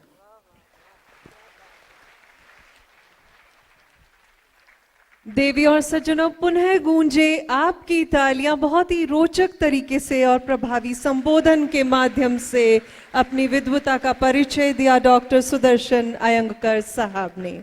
और हम ऑनरेबल सीएम साहब से अब रिक्वेस्ट करते हैं, गुजारिश करते हैं, आप शॉल भेंट कर सम्मान प्रदत्त करें, अभिनंदन करें डॉक्टर सुदर्शन अयंगर साहब का।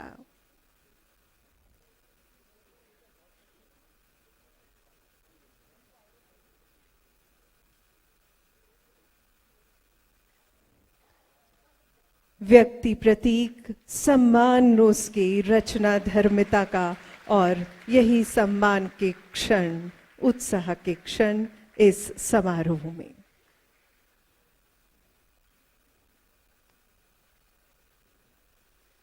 देवियों और सज्जनों, पुनः एक बार फिर आप गूंज उठे आपकी तालियां, क्योंकि राजस्थान की धरा ये पहला राज्य ऐसा बनने जा रहा है जो सिलिकोसिस नीति लेकर आया है। जी हाँ, श्वास रोग है जो निरंतर खनन कार्य से जुड़े हुए श्रमिकों हैं, उनके फेफड़ों में धूल के जमा हो जाने से ये रोग हो जाता है।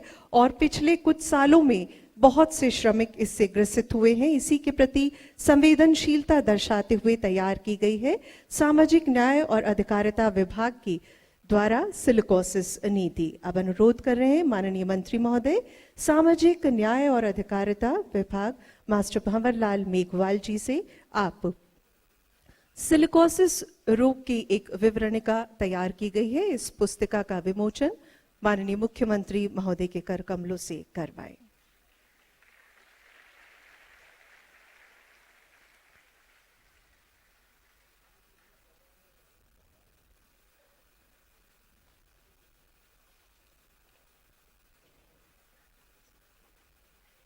राज्य के 11,000 से अधिक श्रमिक इस गंभीर बीमारी की चपेट में आए और 1,600 के करीब श्रमिक काल कवलित हो गए। इसी को देखते हुए तैयार की गई है एक सिलिकोसिस नीति, जिसमें पीड़ित परिवार के लिए मासिक पेंशन का प्रावधान रखा गया है और साथ ही विभाग की ओर से जो चलाई जा रही कल्याणकारी योजनाएं हैं उनकी जानकारी भी एक पुस्तिका में दी गई है। राज्य के सामाजिक न्याय और अधिकारिता विभाग की ओर से चलाई जा रही योजनाओं का ब्यौरा इस पुस्तिका में।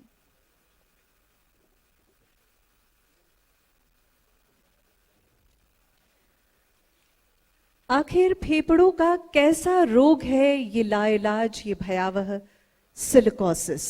आइए देखते हैं इसी पर एक लघु फिल्म।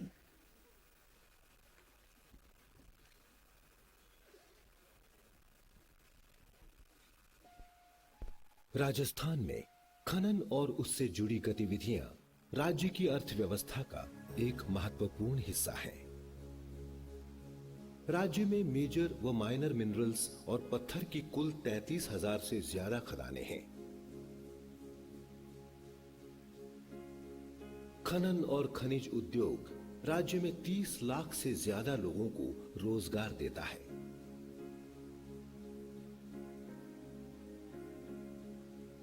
इसी प्रकार एक और बड़ा आर्थिक क्षेत्र है भवन व अन्य निर्माण उद्योग, जिससे लगभग 24 लाख लोगों को रोजगार मिलता है।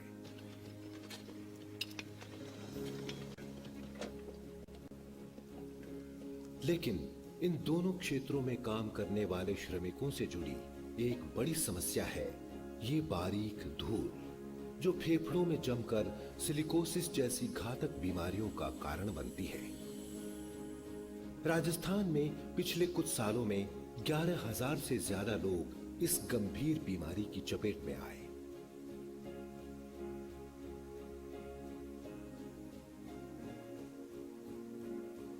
इनमें से 1,600 से ज्यादा जिंदगी की लड़ाई हार गए और अपने परिवारों को दुख के अंधेरे में छोड़ गए।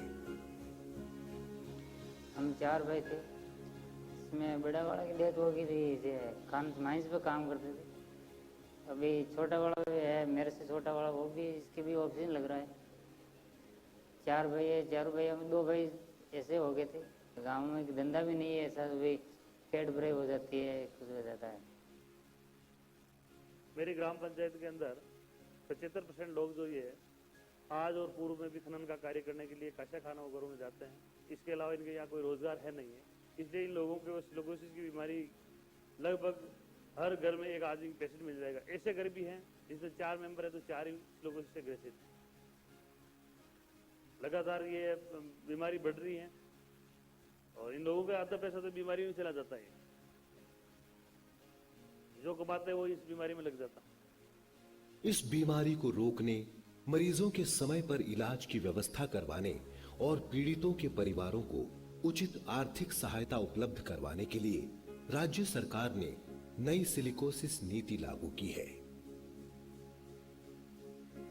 सिलिकोसिस पीड़ितों की सहायता के लिए उनके राजस्थान सिलिकोसिस पोर्टल पर आसानी से रजिस्ट्रेशन की सुविधा घर के पास ही उपलब्ध कराई जाएगी। बीमारी का समय पर पता लगाकर इलाज शुरू हो सके, इसके लिए जांच और इलाज की व्यापक व्यवस्था की जाएगी।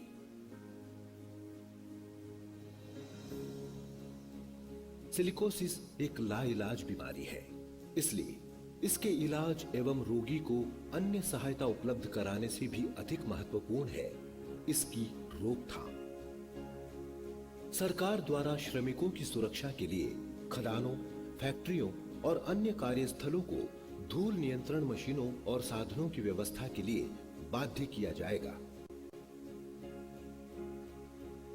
सरकार हर स्तर पर सिलिकोसिस के कारण, लक्षण, बचाव और इलाज के बारे में जागरूकता बढ़ाने का भी काम करेगी।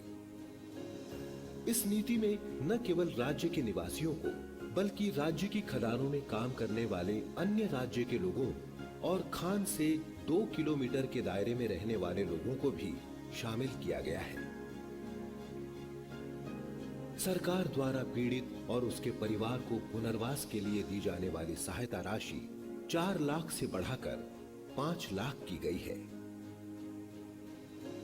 पीड़ित को निशक्त जन पेंशन और मृत्यु होने की अवस्था में पत्नी को विधवा पेंशन और पालनहार योजना के अंतर्गत मिलने वाले आर्थिक लाभ दिए जाएंगे। सरकारी सहायता के अलावा सरकार पीड़ित और उसके परिवार को खदान या फैक्ट्री मालिक से अन्य कानूनों के तहत मिलने वाला मुआवजा भी सुनिश्चित करवाएगी।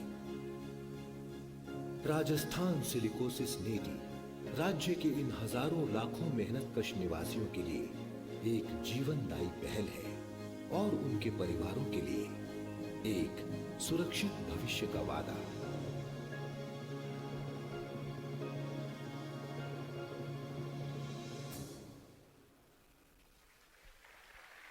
हेलो। तो देवी और सज्जनों, आपने देखा संवेदनशीलता का परिचायक है राज्य की ये सिलिकोसिस नीति और पूरे देश में नजीर बन गया है राजस्थान, मिसाल बन गया है राजस्थान, पहला राज्य है राजस्थान जिसने इस नीति का शुभारंभ किया है।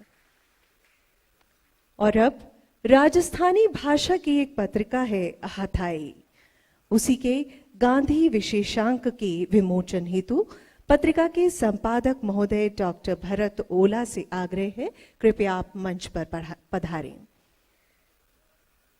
माननीय मुख्य अतिथि माननीय मुख्यमंत्री साहब ने अपने पिछले कार्यकाल में राज्य विधानसभा में राजस्थानी भाषा को संविधान की नवी अनुसूची में शामिल करवाने के लिए सर्वसम्मति से एक संकल्प पत्र पारित करवाया था और हाल ही में केंद्र सरकार को भी एक पत्र लिखा है जिसमें बात की गई है राजस्थानी भाषा की मान्यता की। और इसी से सभी उत्साहित हैं प्रदेशवासी और उत्साहित है राजस्थानी भाषा के साहित्यकार और इसी अभिनव पहल के तहत पत्रिका का गांधी विशेषांक अक्टूबर-दिसंबर 2019 अंक प्रकाशित हुआ है।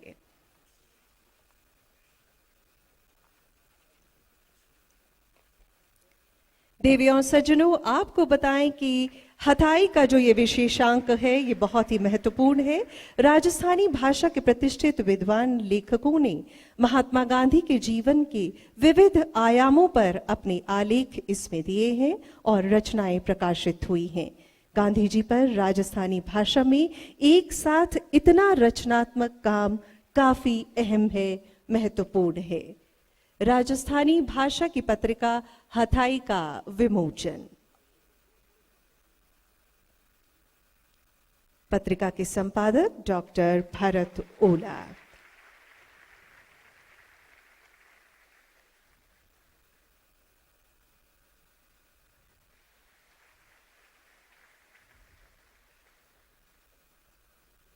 ऑनरेबल सीएम साहब और सभी मंचस्थ अतिथियों का बहुत बहुत आभार। देवी और सज्जनों, आप सभी जानते हैं अपने सादगी पसंद व्यक्तित्व के कारण राजस्थान के गांधी कहे जाते हैं माननीय मुख्यमंत्री महोदय। और आइए आपकी तालियों के माध्यम से आपसे अनुनय करें। आप आमंत्रित हैं आदर के साथ उद्बोधन के लिए माननीय मुख्यमंत्री महोदय राजस्थान श्रीमान अशोक गहलोत साहब।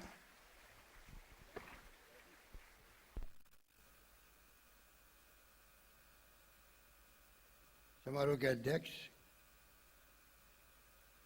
Doctor BD. कल्ला साहब, हमारे मंत्रीगण मास्टर भंवरलाल जी मेघवाल, यशवंत सिंह जी, गोविंद सिंह दोतात्रा जी, श्रीमती ममता भूपेश जी, राजेंद्र यादव जी, हमारे विशेष मेहमान सुदर्शन अयंगर जी, गांधीवादी विचारक बी गुप्ता साहब और श्रेया गुहा जी,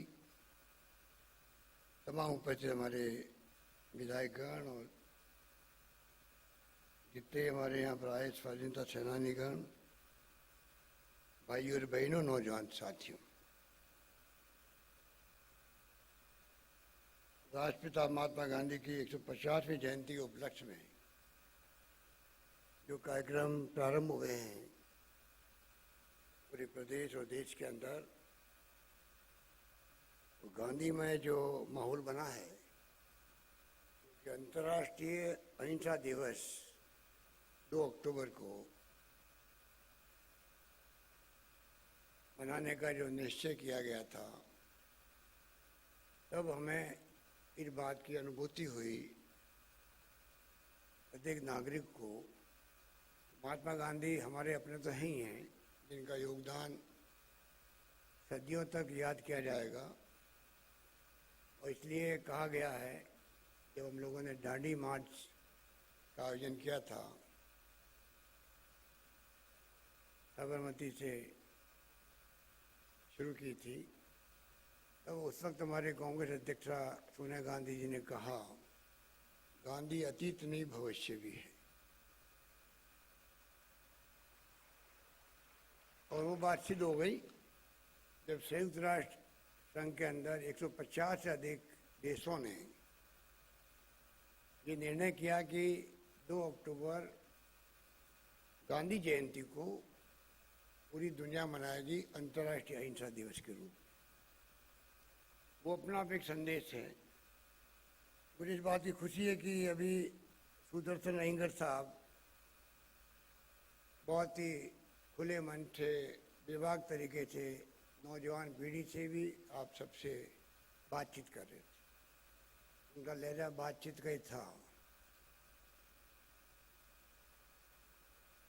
अभी इन्होंने परिचय दिया तब मुझे मेरे बचपन के दिन याद आ गए। तरुण साथी सेना में थे ना, मैं उस वक्त तो बच्चे थे हम भी, इसलिए मुझे भी याद नहीं कि ये हमारे या मैं इनके संग था। जब हम लोग नारायण भाई देसाई, जो महादेव भाई देसाई गांधी जी के सचिव थे, उनके बेटे थे, वो तरुण शांति सेना बना करके कैंप लगाया करते थे। तो मुझे भी 50 साल पहले इनके साथ में उन कैंपों में जाने का अवसर मिलता था।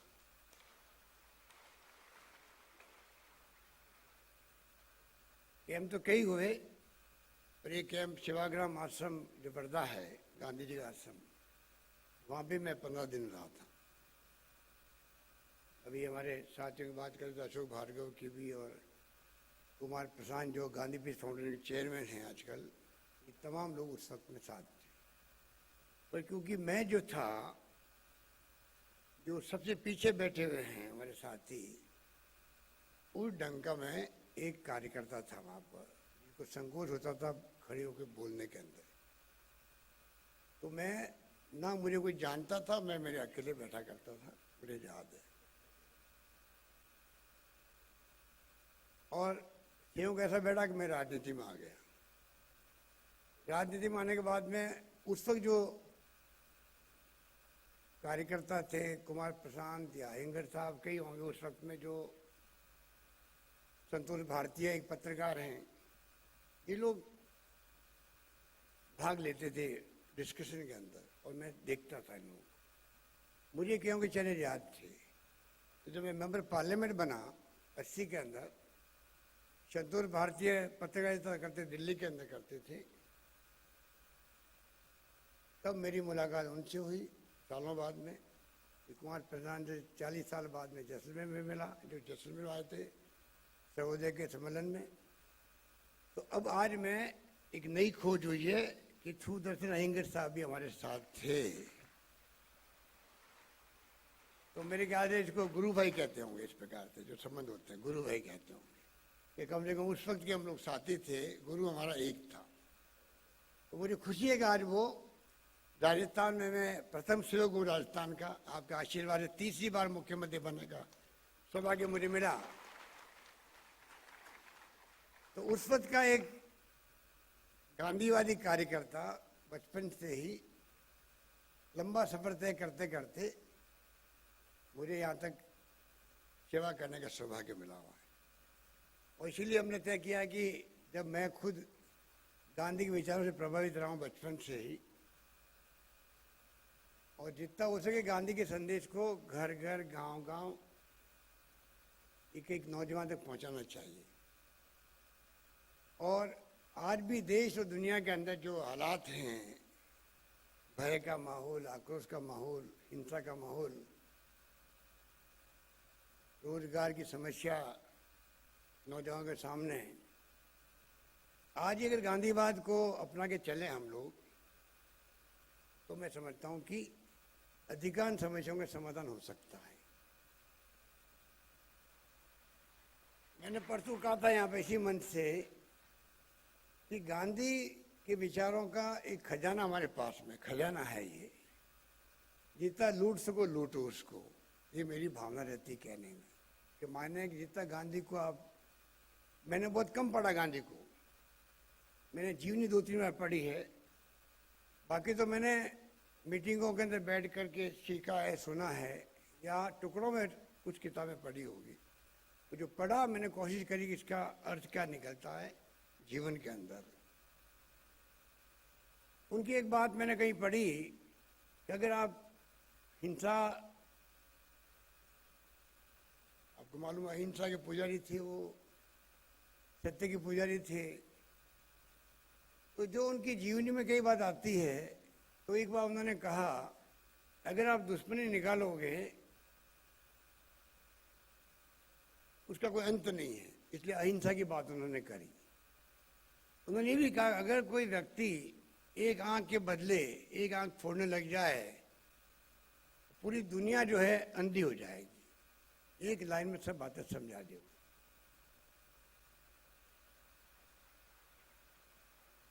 उन्होंने कहा कि एक अंश जो है एक ग्राम से छोटा, ग्राम के बराबर, वो अगर आप जीवन में कोई काम है तो उसको अपना लो, उसको कर लो, वो टनों उपदेश देने से बड़ा भारी होता है। उपदेश देने से काम नहीं चलता है। तो जितनी जीवनी उनकी पढ़ेंगे उतना ही हमें अपने आप के व्यक्तित्व को निखारने का, बदलने का अवसर मिलेगा। ये मैं दावे के साथ कह सकता हूँ। हर व्यक्ति को कम से कम उनकी जीवनी, सत्य के प्रयोग उसको पढ़ना ही चाहिए, मेरा मानना है। हम लोग भी योजना निकालेंगे कोई अच्छी, जैसे हमने खादी को आज 50% छूट दी है कल से, ये पहली बार हुआ देश दुनिया के पूरे देश में पहली बार हुआ है कि राजस्थान सरकार ने आज़ादी के बाद में किसी मुल्क, किसी प्रांत ने 50% छूट दी है। तो आप समझ सकते हो उसके मायने क्या है। हम चाहेंगे कि जो गांधी साहित्य है उसको भी कम से कम पैसे में यहाँ उपलब्ध हो राजस्थान भर के अंदर। सरकार कुछ सहयोग करेगी, कुछ प्रकाशक सहयोग करते हैं। नवजीवन ट्रस्ट है अहमदाबाद के अंदर, गांधी जी का बनाया हुआ, जहाँ पूरा उनका लेटेस्ट छपता है। सस्ता साहित्य मंडल है दिल्ली के अंदर, जहाँ गांधी डायरियाँ मंगाते रहते हैं। मैं चाहूँगा कि राजस्थान भर के अंदर गांधी साहित्य कैसे घर घर पहुँचे, किस प्रकार से नई पीढ़ी को प्रेरणा मिले, जिस प्रकार से गांधी को आत्मसात करे वो लोग। आइंस्टाइन जैसे वैज्ञानिक ने ऐसे ही नहीं कह दिया था उस जमाने के अंदर कि आने वाली पीढ़ी है, उनको यकीन नहीं होगा गांधी नाम का कोई हार्ड मांस का आदमी धरती पे कभी चला भी है। कल्पना कर लीजिए, वो गांधी था। इसलिए मैं आपको, क्योंकि अभी तो रोज बोलने पड़ते हैं, तो बार बार आपको क्या बातें कहें। गांधी विचारक हमारे बीच में हैं, उन्होंने बहुत सुंदर शब्दों में आपको कई संदेश दिए हैं। मैं आपको कहना चाहूँगा कि राजस्थान प्रांत में सरकार ने जो फैसला किया, अभी chief secretary DV Gupta ji ने आपको कहा कि एक साल पूरा बीत गया, पिछला साल 150 वर्ष हुए गांधी जी को, और उसके अंदर कभी पार्लियामेंट इलेक्शन की तैयारी या इलेक्शन, कभी आपका आ गया असेंबली इलेक्शन आ गए, बाकी चुनाव आते रहते पंचायतों के और सारे। तो जो जिस रूप में गांधी के 150 वर्ष के उपलक्ष्य में एक अवसर था तो नई पीढ़ी को आह्वान करने का, वो हम लोग कर नहीं पाए देश के अंदर। तो मुझे आपने मुख्यमंत्री बनाया तो पहला काम हमने किया, निर्णय किया गांधी जी की 150 वर्ष की जयंती को 1 वर्ष और मनाएंगे राजस्थान के अंदर। तो आज जो है, आज 150 वर्ष की जयंती कल जो है वो समाप्त भी हुई। डीबी गुप्ता जी ने ठीक कहा आपको, और हमारे 1 साल का जो हमने विस्तार किया है उसकी शुरुआत भी है। बात प्रदर्शन लगी हुई है, अब देखी होगी, रोज कार्यक्रम चलेंगे जिले में भी, और अभी जिले भर में जो प्रोग्राम शानदार हुए हैं। मैं अभी गया हूँ भीलवाड़ा के अंदर, मैंने देखा पूरा हॉल खचाखच भरा हुआ था। और शुभ संकेत तो ये है कि जो सोशल मीडिया आ गया, मोबाइल फोन आ गए हाथ के अंदर, और जिस रूप में आज सोशल मीडिया का माहौल बना हुआ है, उसको लेकर कई क्वेश्चन उठते रहते हैं। तब भी मैंने देखा कि युवाओं के अंदर और छात्रों में विशेष आकर्षण है गांधी को लेकर के। शुभ संकेत है प्रदेश के लिए, ये मैं मान के चलता हूँ। हमारी गवर्नमेंट चाहेगी कि आपको कैसे प्रेरित करें, किस प्रकार से इस काम को और आगे बढ़ाएं, उसमें हम लोग कोई कमी नहीं छोड़ना चाहते हैं।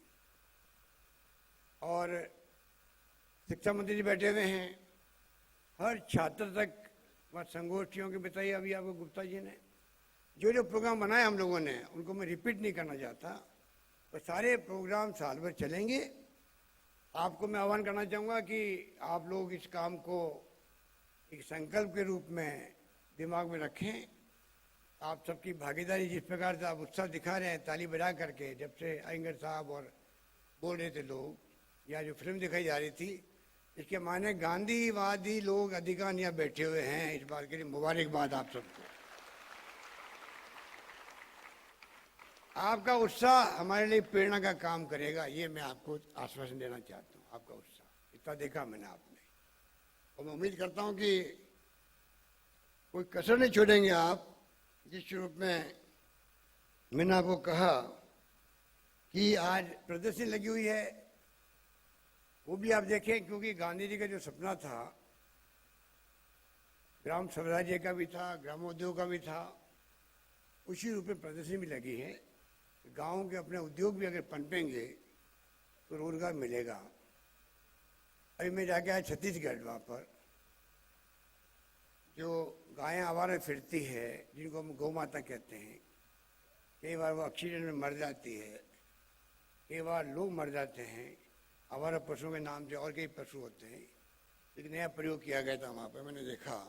तो साथ में जो किस प्रकार से खाद और विभिन्न आइटम बनाए जाते हैं ग्राम के अंदर, और वो स्वावलंबी गौशाला के रूप में काम कर रही है।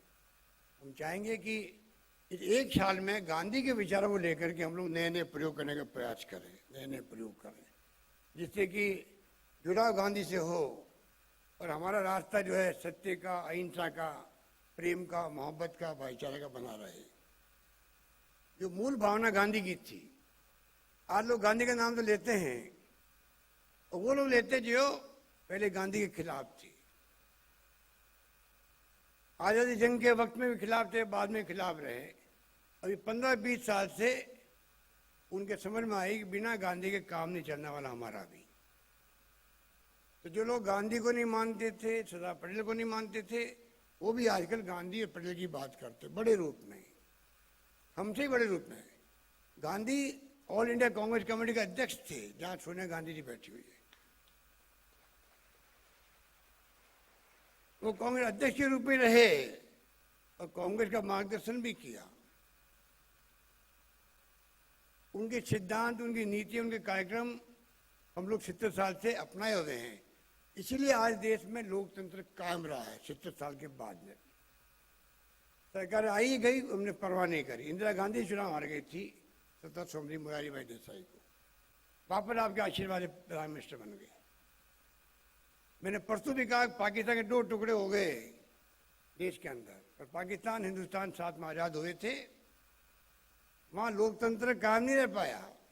सैनिकों का शासन, प्रधानमंत्री को जेल, और जुल्फिकार भुट्टो को तो फांसी हो गई थी। पहले जेल फिर फांसी, प्राइम मिनिस्टर रहे थे। हमारे मुल्क में चाहे विचारधारा की लड़ाई है, कोई दुश्मनी किसी से नहीं है। अलग अलग विचारधारा, अलग अलग नीतियां, कार्यक्रम है हमारे,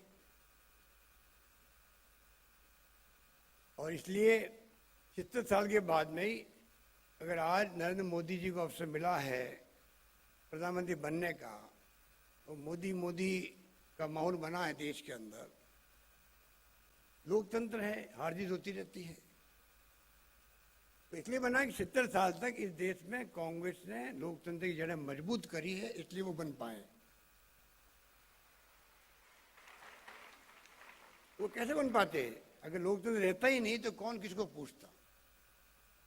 तो बहुत बड़ी बात है कि आज ये कहना बड़ा कि 70 साल में कुछ भी नहीं हुआ। हाँ, कुछ भी नहीं हुआ, लोकतंत्र तो जिंदा रहा कम से कम। लोग बिजली क्या होती समझते नहीं थे आजादी के वक्त में। सुई बाहर से आती थी देश के अंदर, ना पानी ना बिजली, घरों में छोड़ दी, गांव में नहीं थे, शहरों में नहीं थे, कुएं बावड़े जाने पड़ता था लाने के लिए पानी। हमारे देखते हुए भी तो ना पानी ना बिजली ना शिक्षा ना स्वास्थ्य ना सड़कें, कुछ भी नहीं था। और आज क्या नहीं है देश के अंदर? उपग्रह छोड़े जा रहे हैं 100 एक साथ में। दुनिया भर के देशों के उपग्रह इसरो में छोड़े जा रहे हैं। चंद्रयान छोड़ा जा रहा, मंगलयान फिर भेजे जा रहे हैं। बता दीजिए आप, ये 70 साल में नहीं हुआ तो फिर क्या हुआ? 40 साल 50 साल लगे इसरो बनने में। मैं ये कहने का मतलब कि जो लोग आज गांधी की बात करते हैं, मैं समझता हूँ कि इसमें गांधीवाद की जीत है। गांधी की हत्या जब हुई तो ऐसे लोग थे जिनके नीतियाँ थी, जिनकी सोच थी, जो गुस्सा था धर्म को लेकर के, ऐसे सोच वाले व्यक्ति ने उनकी हत्या कर दी 30 जनवरी 48 को। पर आज कम से कम हत्या करने की विचारधारा रखने वाले लोग, उनको ही आखिर में गांधीवाद की बात करनी पड़ी। और मैं खाली इतना करना चाहूँगा इस मंच के माध्यम से उन सब लोगों को, कृपा करके आप गांधी को अपना लो, दिल से अपना लो, दिमाग से अपना लो।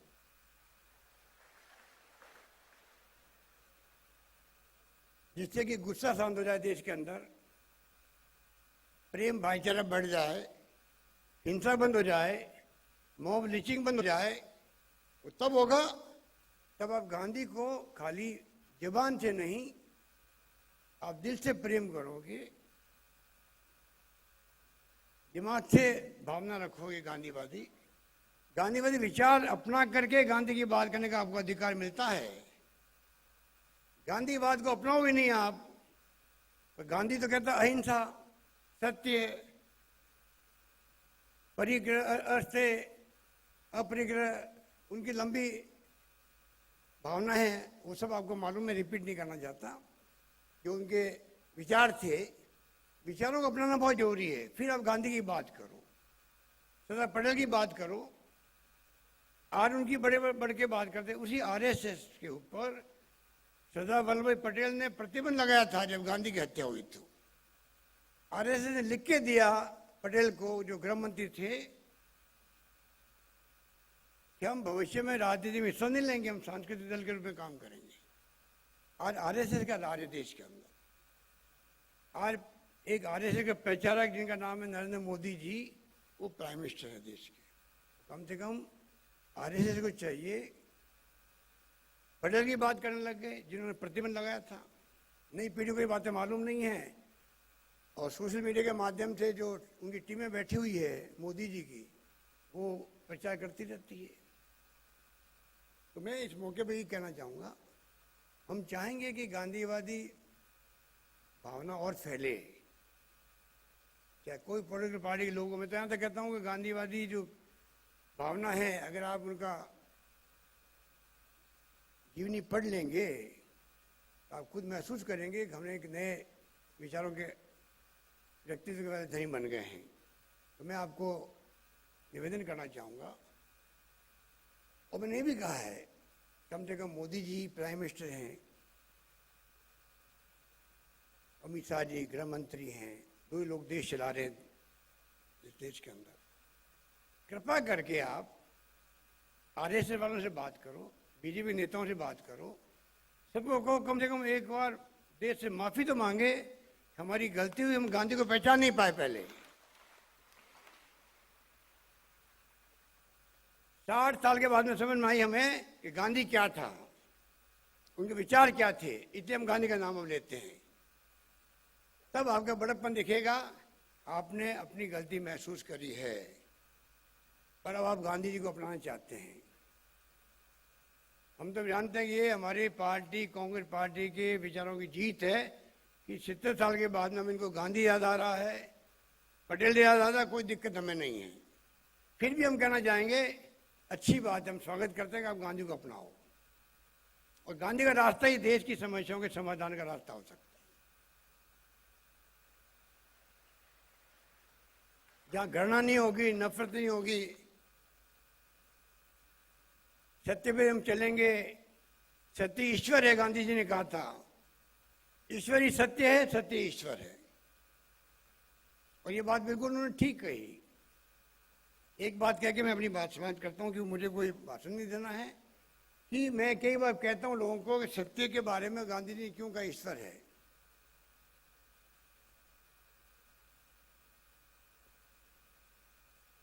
मैं जब जाता हूं जिलों में, कई बार मीटिंग होती है, तो मैं कहता हूं कि भाई जब किसी की मृत्यु होती है तो लोग जाते हैं शमशान लेके शव को, तो क्या बोलते हो जाते हैं, राम नाम सत्य है, सत्य बोलिया गत है, ये बोलते हैं जनरली।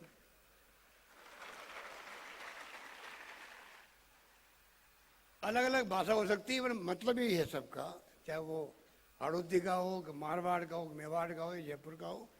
भाव ये तो राम नाम सत्य है, सत्य बोलिया गत है, मतलब। और फिर मैं पूछता हूं उनको सबको, ये बताओ ये बोलना कब शुरू हुआ होगा, मतलब ये कब शुरू हुआ कि राम का नाम सत्य है, सत्य बोलिया गत है, मतलब स्वर्ग है। ये कब शुरू होगा, कोई नहीं बता सकता, मैं भी नहीं बता सकता। ये शुरू कब हुआ कि राम नाम सत्य है, सत्य बोलिया गत है? सदियों पहले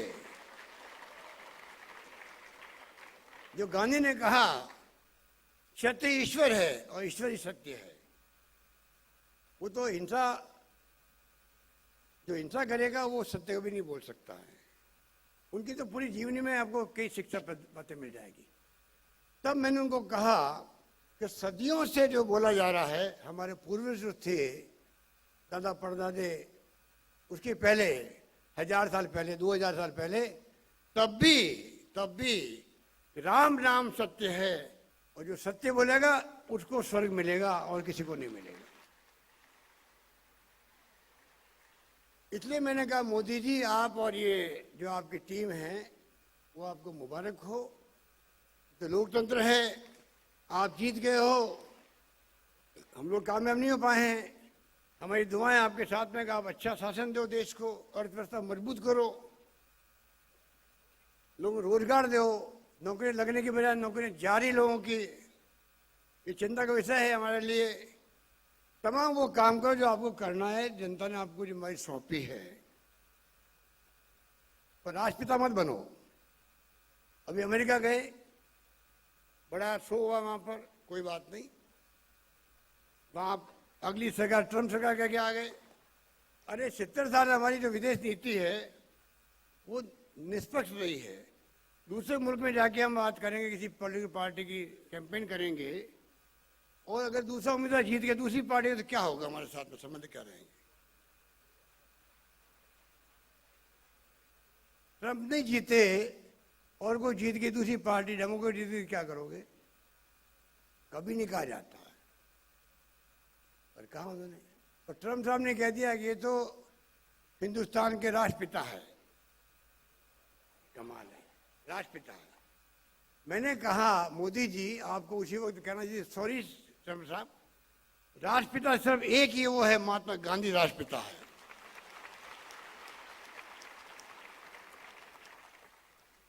और कोई राष्ट्रपिता हो नहीं सकता। आप चुपचाप सुन के आगे वहां से राष्ट्रपिता बन के आ गए आप, और यहां बात करते हो राष्ट्रपिता की, महात्मा गांधी की बात करते हो। ये जो स्थिति है इसको आपको हमको समझना पड़ेगा। राज वो 5 साल तक इतनी भयंकर मेजोरिटी उनके पास में है, पर जियो और जीने दो, बदले की भावना से काम मत करो, ये गांधी जी ने कहा था। गांधी का नाम लेने वाले को 1000 नहीं लाख बार सोचना पड़ेगा, मैं क्या बोलता हूँ, क्या करता हूँ, क्या खाता हूँ, क्या पीता हूँ, कैसे रहता हूँ, कैसे व्यवहार करता हूँ देश और दुनिया के साथ में। तब आप गांधी के अनुयायी होने की बात दावा कर सकते हो। खाली गांधी गांधी आपका साधन बहुत है, पद यात्रा भी आपने शुरू करवा दी है, अच्छा क्या स्वच्छता अभियान शुरू करवाया, सफाई का काम आपने हाथ में लिया, तो जनता को लगता है हाँ ये अच्छी बात कर रहे हैं मोदी जी। तो मोदी जी मैं पूछना चाहता हूँ, ये जो सड़कों पे हत्या हो रही है, मॉब लिंचिंग होती है, 50 लोग मिलकर एक आदमी को मार देते हैं, अगर आपस में मारने लग गए, जैसे मैंने कहा एक आंख के बदले एक आंख ले ली किसी ने, तो गांधी जी ने कहा था पूरा विश्व अंधा हो जाएगा। वही बात लागू होती है, आपस में मारने लग गए, जिसका मौका लगेगा वो मारने लग गए आपस में, और लोग मरने लगे तो क्या होगा। तो कृपा करके मोदी जी, आप देश के प्राइम मिनिस्टर हो, हम विपरीत भूमिका निभाएंगे, आप अच्छे काम करो, हमारी दुआ आपके साथ में है। पर करके गांधी का नाम, पटेल का नाम लेने के पहले आप जरा कृपा करके जो उनके सिद्धांत थे, उनकी भावना थी, उनकी नीति थी, उसको दिल से अपना लो, ये मेरा कहना है। धन्यवाद। जय हिंद। धन्यवाद।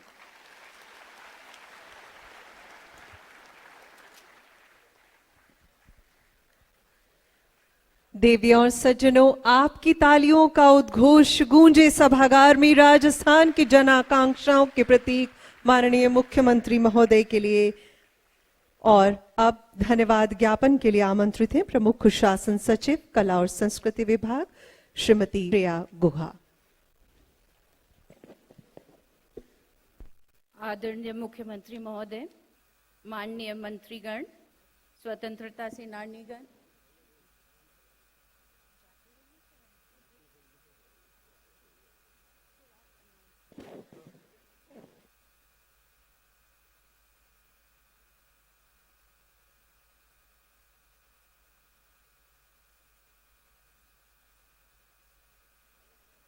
देवी हेलो देवी और सज्जनों, गूंजे आपकी तालियों का, क्योंकि प्रदेश के अलग अलग जिलों से आज इस समारोह की शोभा बढ़ा रहे हैं हमारे सम्माननीय स्वतंत्रता सेनानी। और अब हम अनुरोध करेंगे ऑनरेबल चीफ मिनिस्टर साहब से, आप सभी को आप सम्मान स्वरूप शॉल भेंट करेंगे और आपसे अनुरोध अभी अपने स्थान पर खड़े हो जाएं। एक प्रकार से एक स्टैंडिंग ओवेशन हमारे इन गौरव के प्रतीक, सम्मान के प्रतीक सभी स्वतंत्रता सेनानियों के लिए, फ्रीडम फाइटर्स के लिए, जो प्रदेश के कोने कोने से आज इस राज्य स्तरीय समारोह में शिरकत कर रहे हैं। और तालियों की करतल ध्वनिचती रहे लगातार सभागार में, क्योंकि उन्होंने अपने जीवन का अमूल्य समय दिया है देश की खातिर, देश की आजादी की खातिर।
आप देख रहे हैं सभी मीडिया बंधु भी कितने उत्साहित हैं इन गौरव के क्षणों को अपने अपने कैमरों में कैद करने थे।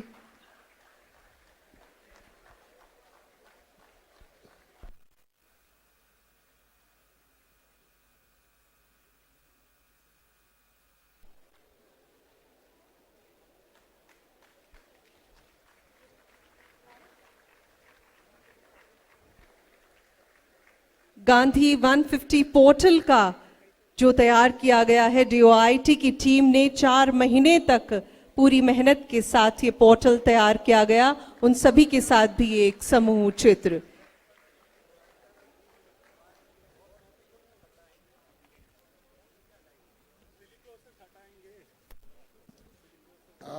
सिलोकेसिस अभी आप बैठ रहे हैं, 2 मिनट बैठ रहे हैं।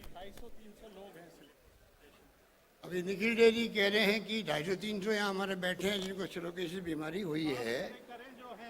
हाथ खड़े कीजिए आप लोग। सिलिकोसिस के जो मरीज हैं कृपया अपने हाथ ऊपर कीजिए। धन्यवाद। बताइए आप। ये बहुत इम्पोर्टेंट नीति आई है राजस्थान में। हरियाणा के बाद में सिर्फ राजस्थान ही जिसने ये नीति बनाई है। निखिल डे साहब का, अरुणा राय जी का बहुत बड़ी भूमिका है इसके अंदर। और मैं आपको यकीन दिलाता हूँ कि इस नीति के अंतर्गत हम लोग सारे वो कदम उठाएंगे जिससे कि आने वाले भविष्य में ये बीमारी लोगों को लगे नहीं। क्या क्या कदम उठाने चाहिए उस नीति में सब लिखा गया है। उस नीति को बनाया, उसके लिए आप सबको, अधिकारियों को सबको बहुत बहुत मुबारकबाद, धन्यवाद। और आप निश्चिंत रहें। धन्यवाद। जय हिंद।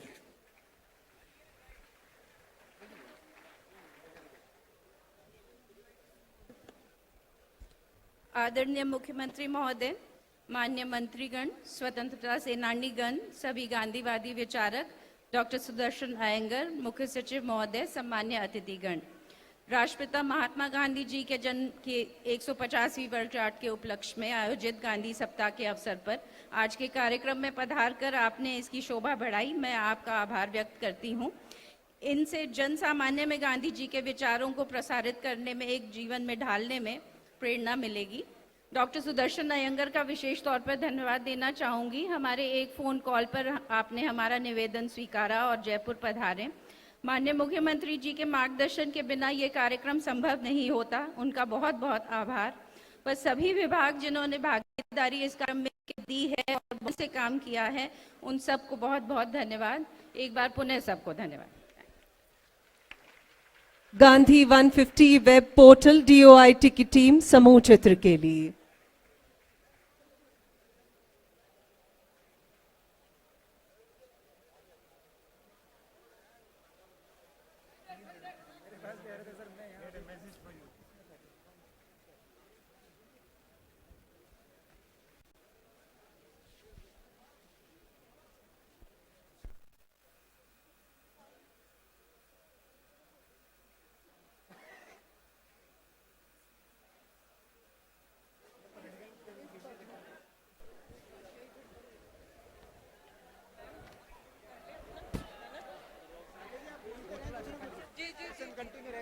सिलिकोसिस वाले यहीं ठहरे, ये ऊपर से सारे जा रहे हैं। हेलो, अरे आप सब लोग बैठिएगा। समाज कल्याण का और सिलिकोसिस का प्रोग्राम अभी शुरू होगा। आप लोग बैठिए ऊपर, सबके सब अपने बैठिए, अपना प्रोग्राम अब शुरू होगा। समाज कल्याण का सिलिकोसिस पॉलिसी का प्रोग्राम की अब शुरुआत है। कृपया आप अपने बैठिए।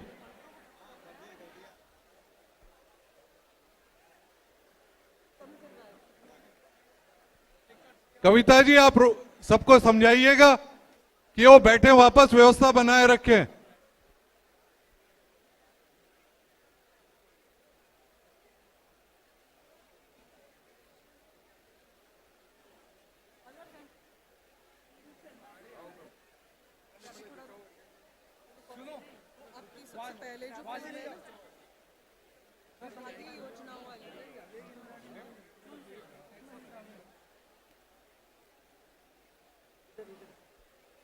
सर फिल्म चलवा दें क्या? आप लोग आगे आ जाइएगा। जो बाहर से हमारे मेहमान पधारे हैं, सिलिकोसिस पीड़ित, निखिल डे साहब की टीम वगैरह, आगे जो कुर्सियां खाली हैं उस पर बैठिए।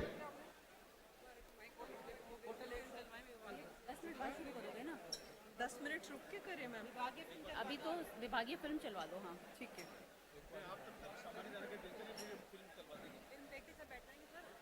ये स्वागत कराओगे किसी का? मैम पहले ये बुला लेंगे पार्टिसिपेंट्स को बुलाने के बाद करवाएंगे। नहीं, स्वागत तो एक जनरल, एक वो जो फूल माला टाइप वो देना होता है, वो ये आप कंफर्म कर लूं मेरे बैठिए आप लोग। It's okay.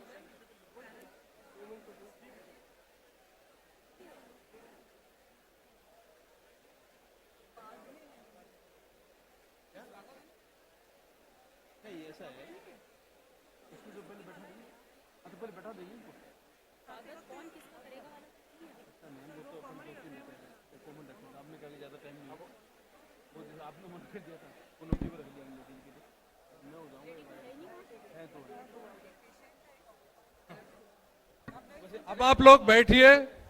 सिल्कोसिस पॉलिसी पे एक बहुत रोचक क्विज का आप लोग बैठ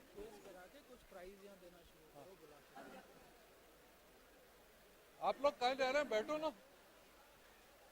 क्विज की शुरुआत की जा रही है। आप अपना थोड़ा पहले ऑडियंस को होल्ड कर दीजिए। क्विज मास्टर वो संदीप सर आप रिक्वेस्ट करेंगे तो सिसोदिया जी। यार थोड़े जल्दी बैठ जाओ, सारे लोगों को 1 मिनट जल्दी बिठा दो, और जो फिर पीछे की तरफ कुर्सियां खाली है, हम ऊपर वाले लोगों को नीचे ले आए।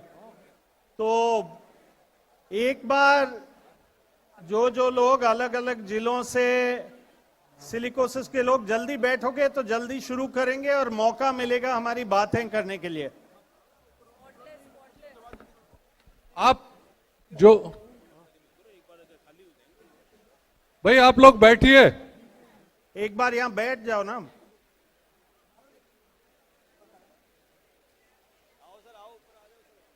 शंकर गाना गाएं, आओ आओ। फिल्म है, उसको ले लेंगे, उसको मत, हाँ उसको ठीक से चलाएंगे। तुम मुझको विश्वास दो, आ जाओ, बुला लो। हाँ लगा लो, स्टेज तो लगा लो, लेकिन गाना गा लो। Hello, I believe so today, yes. So it's an important day. आप जल्दी से ऑडिटोरियम में सेटल हो जाइए अपनी सीट्स पर। कुछ ही देर में शुरुआत होने जा रही है समाज कल्याण सत्र की।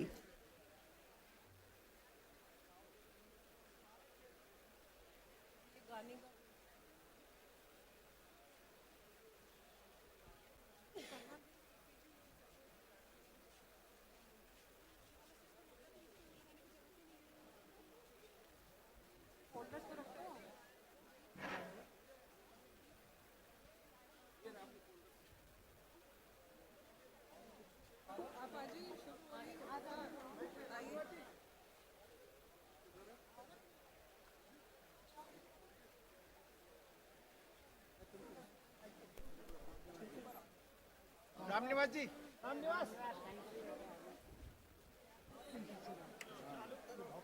थोड़ा 2 लाइनें गाओ ना। हम दिखे को नहीं, मैं तुमको विश्वास दूं, तुम मुझको विश्वास दो।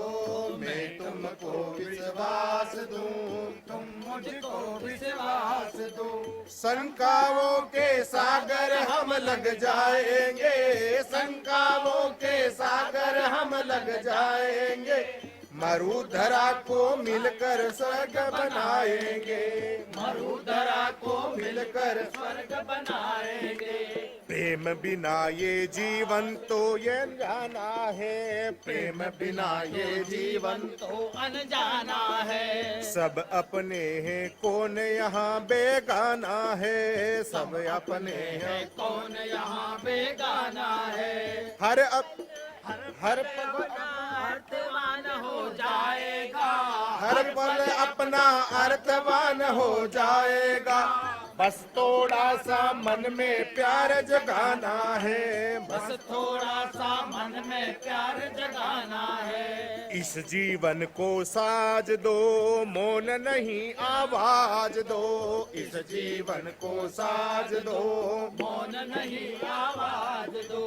पाषाणों में मीठी प्यास जगाएंगे, पाषाणों में मीठी प्यास जगाएंगे। मरुधरा को मिलकर स्वर्ग बनाएंगे, मरुधरा को मिलकर स्वर्ग बनाएंगे। अलगावों से आग सुलगने लगती है, अलगावों से आग सुलगने लगती है। उपवन की हर सांस उखड़ने लगती है, उपवन की हर सांस उखड़ने लगती है। हर आंगन में सिर्फ सिसकियां उठती है, हर आंगन में सिर्फ सिसकियां उठती है। संबंधों की सांस उखड़ने लगती है, संबंधों की सांस उखड़ने लगती है। देश भाव को त्याग दो, बस सबको अनुराग दो, देश भाव को त्याग दो, बस सबको अनुराग दो। सन्नाटों में हम सरगम बन जाएंगे, सन्नाटों में हम सरगम बन जाएंगे। मरुधरा को